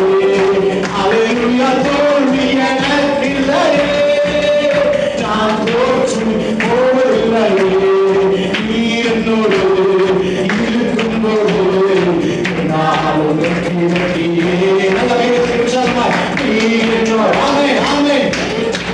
S sir. நானும் வெற்றி வெற்றியே. தோல்வி எனக்கு இல்லையே, நான் தோற்று போவதில்லையே. ஹalleluya. தோல்வி எனக்கு இல்லையே, நான் தோற்று போவதில்லை. சத்தம் கேட்கட்டும். ஆமென். தோல்வி தோல்வி. ஆமென். ஷபரபரபரபர. நான் தோற்று போவதில்லை. அப்படி சொல்லுவா. தோல்வி எனக்கு இல்லை. நான் தோற்று போவதில்லையே. நீ என்னோடு இருக்கும்போது என்னாலும் வெற்றி வெற்றியே. ஆமென். எஸ், இருக்கும்போது என்னாலும் வெற்றி வெற்றியே. நீ என்னோடு இருக்கும்போது என்னாலும் வெற்றி வெற்றியே. நீ என்னோடு இருக்கும்போது என்னாலும் வெற்றி வெற்றியே. சிறைச்சாலை பாதமுங்களோ என் துதியா இனிதுவிடோ. ஹalleluya. சிறைச்சாலை பாதமுங்களோ என் துதி. நான் வெற்றி அபிஷேகத்தால் நிரப்பப்பட்டிருக்கிறேன். ஓ, அபிஷேகம் எனக்குள்ளே, நான் ஆடி மகிழ்ந்திடுவேன். அபிஷேகம் அபிஷேகம்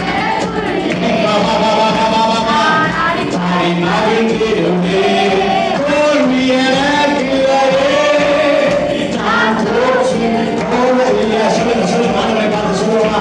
தோல்வி எனக்கு போவதில்லையே, தோல்வி எனக்கு இல்லையே, நான் தோற்று போவதில்லை.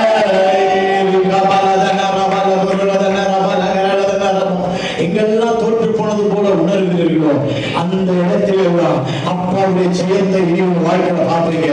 ஏன்னா அது என் கையில நடக்கல, அவருடைய நீதியினாலே எனக்கு கொடுக்கப்படுகிறது. அவருடைய நீதியினாலே எனக்கு ஜெயம் உண்டா இருக்கிறது. நன்றி சொல்லுங்க. அவருடைய நீதியினாலே என் வாழ்க்கை ஜெயமாய் மாறுகிறதுக்காக நன்றி. என் வாழ்க்கை தோல்வியில் இருந்து அது ஜெயமாய் மாறுகிறதுக்காக நன்றி. ஜெயமா மாறுறதுக்கு அப்புறம் அது இன்னும் ஜெயமா மாறுகிறதுக்காக நன்றி. இன்னும் ஜெயமாய் மாறுகிறதுக்காக நன்றி. இன்னும் ஜெயமாய் மாறுகிறதுக்காக நன்றி. இன்னும் ஜெயத்தின் மேல் ஜெயத்தின் மேல் ஜெயத்தின் மேல் வெற்றியின் மேல் வெற்றியின் மேல் வெற்றியின் மேல் அது இன்னும் வெற்றியின் மேல் வெற்றியின் மேல்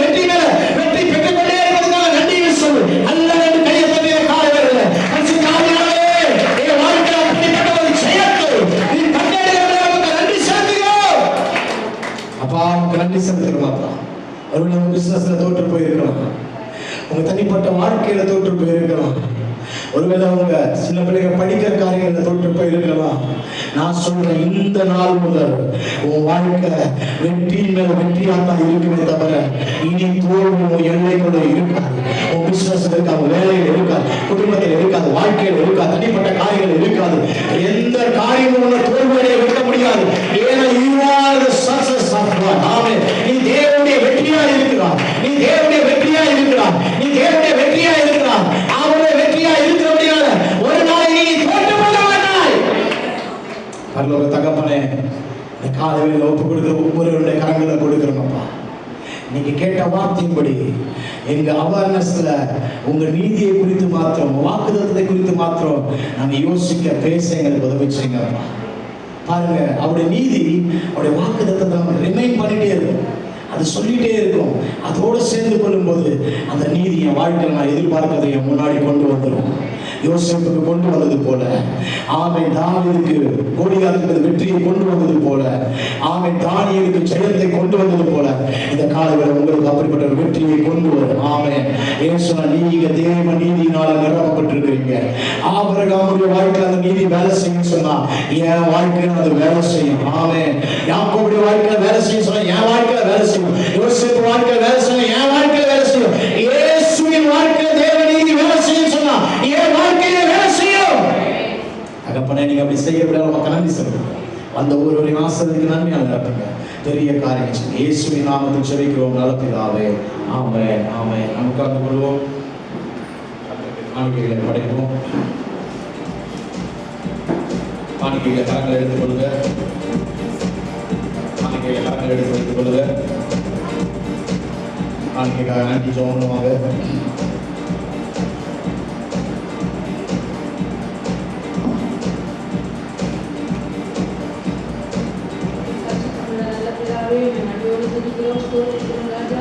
இந்த ஒரு நாளை எல்லாரும் காண செய்தியை இங்கே பார்க்க இந்த நாளுக்கு எல்லா கிட்டவே எனக்கும் சந்தோஷமாக ஆசிரியர் இந்த நாள் முழுவதற்கு எல்லோரும் தேவையுள்ள இருந்து ஒரு இடத்துக்கு தேவ நீதி எங்களுக்குள்ளே ஒவ்வொருத்தருக்கும் வைக்கிறதுக்காக நன்றி பார்க்கிறோம். இன்னும் கட்டாவே இந்த சபை மக்களாக நாங்கள் ஒவ்வொருத்தரும் விதைக்கு கொண்டு வந்திருக்க விதையாகிய ரசப்ப பாகத்தை காணிக்கையும் தொட்டு ஆசீர்வதித்து கட்டாவே அது நாங்கள் 100 மடங்கு ஆசீர்வாதம் பெறுவதற்கு நன்றி பார்க்கிறோம்.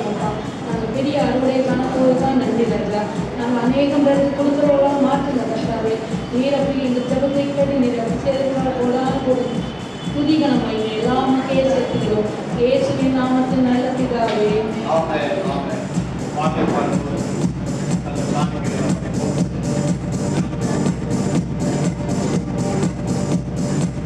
Whose report will you believe? We shall believe the report of the Lord. Whose report will you believe? We shall believe the report of the Lord.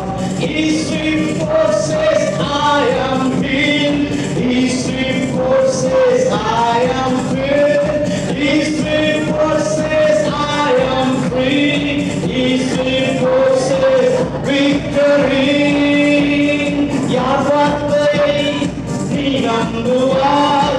கர்த்தரின் வார்த்தையை நான் நம்புவேன். இன்று யார் வார்த்தையை நீ நம்பு? சொல்லுவா கர்த்தரின் வார்த்தையை நான் சொல்ல. யார் வார்த்தையை? யார் வார்த்தையை நீ நம்பு? சொல்ல கர்த்தரின் வார்த்தை. சத்தமா சொல்லமா? யார் வார்த்தையை நீ நம்புவாய்? சொல்ல கர்த்தரின் வார்த்தையை நான் நம்புவேன். சுகமானே நான் அவர் வார்த்தையால், நிரப்பப்பட்டேன் நான் அவர் வார்த்தையால், விடுதலையானே அவர் வார்த்தையால், வெற்றி எனக்கு அவர் வார்த்தையால். சுகமானே நான் அவர் வார்த்தையால், விடுதலையானே அவர் வார்த்தையால், விடுதலையானே அவர் வார்த்தையால், வெற்றி எனக்கு அவர் வார்த்தையால். ஹல்லேலூயா. எதற்கு சந்தோஷமா இருக்கீங்க? பக்கத்துல பாத்தீங்க, ஹாப்பியா இருக்கீங்களா? ஆமென். ஹாப்பியா? ஹாப்பியா? ஆமென்.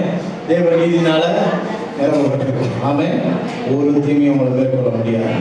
உங்க வாழ்க்கையில தீமையே நடந்திருந்தாலும் அதை பல மடங்கு நன்மையா மாற்றுவாங்க. ஆமென். உங்க வாழ்க்கையில தீமை நடந்ததை ஆண்டவர் எப்படி எல்லாருக்கும் காமிப்பாருன்னா, இவன் வாழ்க்கையில இந்த தீமை நடந்துச்சு இல்ல, இது நடந்திருக்க கூடாது, இது நடந்ததுனால இப்ப லட்சக்கணக்கான பேருக்கு நான் இவனை நன்மையா வச்சிருக்கேன். அதுதான் ஹைலைட். ஆமென். அதுதான் ஹைலைட். என் வாழ்க்கையில எந்த வியாதியை நான் தொடக்கூடாது, தொட்டுடுச்சு, எந்த கால்வழியே தொடக்கூடாது, தொட்டுடுச்சு அப்படின்னா என் பக்கத்துல வர எல்லாருமே கால்வழியோட சுகமாயிடுவாங்க. கால்வழி வியாதியோட வரலாறு பண்ணுவான், சுகமாயிடுவான். எத்தனை பேர் ஆமென் சொல்றீங்க? என்ன எதெல்லாம் தொடுதோ அதெல்லாம் பெரிய பிரச்சனையா மாறிடும். ஆமென். எதுக்கு? பிசாசுக்கு. ஹல்லேலூயா. அதனால என்ன தொடுறதை பற்றி என்ன பண்ணாதீங்க, கவலைப்படாதீங்க. எனக்கு இது ஒரு காரியம் நடந்துச்சு அப்படின்னா ஓகே, இது ஏதோ பெருசா என் வாழ்க்கையில நன்மையை கொண்டு வர போகுது, அப்படிதான் என் மைண்ட் இருக்கணும். ஏன்னா தேவ நீதி அதைத்தான் செய்யும். எத்தனை பேர் ஆமென் சொல்லுங்க?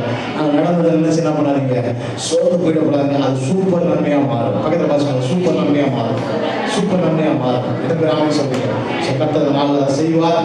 அடுத்த வாரமும் அதை பத்தி தியானிப்போம். நீதியை பத்தி, நீதி எப்படி ரெஸ்டோர் பண்ணுது அப்படின்றத பத்தி சில காரியங்களை தியானிக்கப்படும். ஆமென். எத்தனை பேருக்கு நல்லா இருக்கு, கேட்கறதுக்கு ஆசீர்வாதமா இருக்கு? ஆமென். ஹல்லேலூயா. நம்ம ஃபீட்பேக் ரொம்ப முக்கியம். ஆமென். ஏன்னா புரியலன்னா கேளுங்க, என்ன புரியலையோ இதெல்லாம் இப்படி சொல்றீங்களா பாஸ்டர், அதெல்லாம் கேட்கணும். கேட்டாதான் நான் பேசுறது உங்களுக்கு புரியுதுன்னு அர்த்தம். கேட்கலன்னா எது தெரியல, நான் எதை பேசுறது புரியலன்னு அர்த்தம். ஓகேவா? ஸோ மனதில் வைத்து திரும்ப கேளுங்க. இந்த மெசேஜ் திரும்ப நான் யூடியூப்ல போடுவேன், உட்காந்து கேளுங்க. கர்த்தரோட ஆசீர்வாதம். ஆமென். குடும்பங்களை கர்த்தர் ஆசீர்வாதம். ஆமென். ஸோ நமக்கு முடிந்துட்டு அன்பின் விருந்து இருக்குது, எல்லாரும் இருந்து எல்லாருக்கும் பிளேட்ஸ் இருக்குது, சாப்பாடு இருக்குது, பல வகையான உணவுகள் இருக்குது. எல்லாரும் என்ன பண்ணுங்க, ஆமாம் தெரிஞ்சவங்களே குடும்பமாக உட்காந்துக்காதீங்க. புதுசாக வந்தவங்கள இல்லை தெரியாதவங்க, இது வரைக்கும் நான் பேசவே இல்லை ஃபஸ்ட்டு, கூட பழகவே இல்லை ஃபஸ்ட்டு அப்படின்னா அவங்க கூட உட்காந்து பேசி அவங்ககிட்ட பழகி அவங்களுக்கு காரியங்களை கேளுங்க. அவங்களுக்கு ஜெபம் பண்ணணும்னா எது காரியங்கள்லாம் ஜெபம் பண்ணணும், சும்மா ஸ்பிரிச்சுவலாகவே பேசிட்டு இருக்காம என்ன வேலை பார்க்குறீங்க, என்ன செய்கிறீங்க, என்னெல்லாம் உங்களுக்கு பிரச்சனை இருக்குது, எதெல்லாம் ஃபேஸ் பண்ணிட்டு இருக்கீங்க, சொல்ல முடிஞ்சா சொல்லணும், சொல்லணும்னா ரொம்ப ஃபோர்ஸ் பண்ணாதீங்க. ஸோ அவங்களுக்காக ஜெபம் பண்ணிக்கிறேன் அப்படின்னு சொல்லுவேன். ஆமென். ஹல்லேலூயா. ஸோ அதுக்கு தான் இந்த அன்பின் ஐக்கியம். அன்பின் ஐக்கியம் எதுக்கு? ஒருத்தர் பார்த்து பேசுறதுக்கு. நான் எப்பெல்லாம் இதை சொல்றேனோ திரும்ப திரும்ப அப்படியே என்ன பண்ணுவீங்க, பிள்ளைங்களை அழகா சேர் என்ன பண்ணுங்க, பின்னாடி அந்த சேர் போட்டு லைனாக உட்கார வச்சுங்க. அவங்க உட்காந்துப்பாங்க, அவங்க செட்டில் ஆகிப்பாங்க. அவங்கள பற்றி கவலைப்படாதீங்க. ஸோ கர்த்தர் பெரிய காரியங்கள் செய்வார். ஆமென். ஹல்லேலூயா. ஆமெனா இல்லைங்களா? ஹல்லேலூயா. சந்தோஷமா இருக்கிறீங்களா? ஆமாம். முடிக்க மனம் வர மாட்டேன். கண்களை மூடி பரலோக தகப்பனே, காலை வேளையில் ஆண்டவரே, உங்களுடைய வாக்குத்தத்தங்கள் வாழ்க்கையில உங்களுடைய நீதியை வெளிப்படுத்த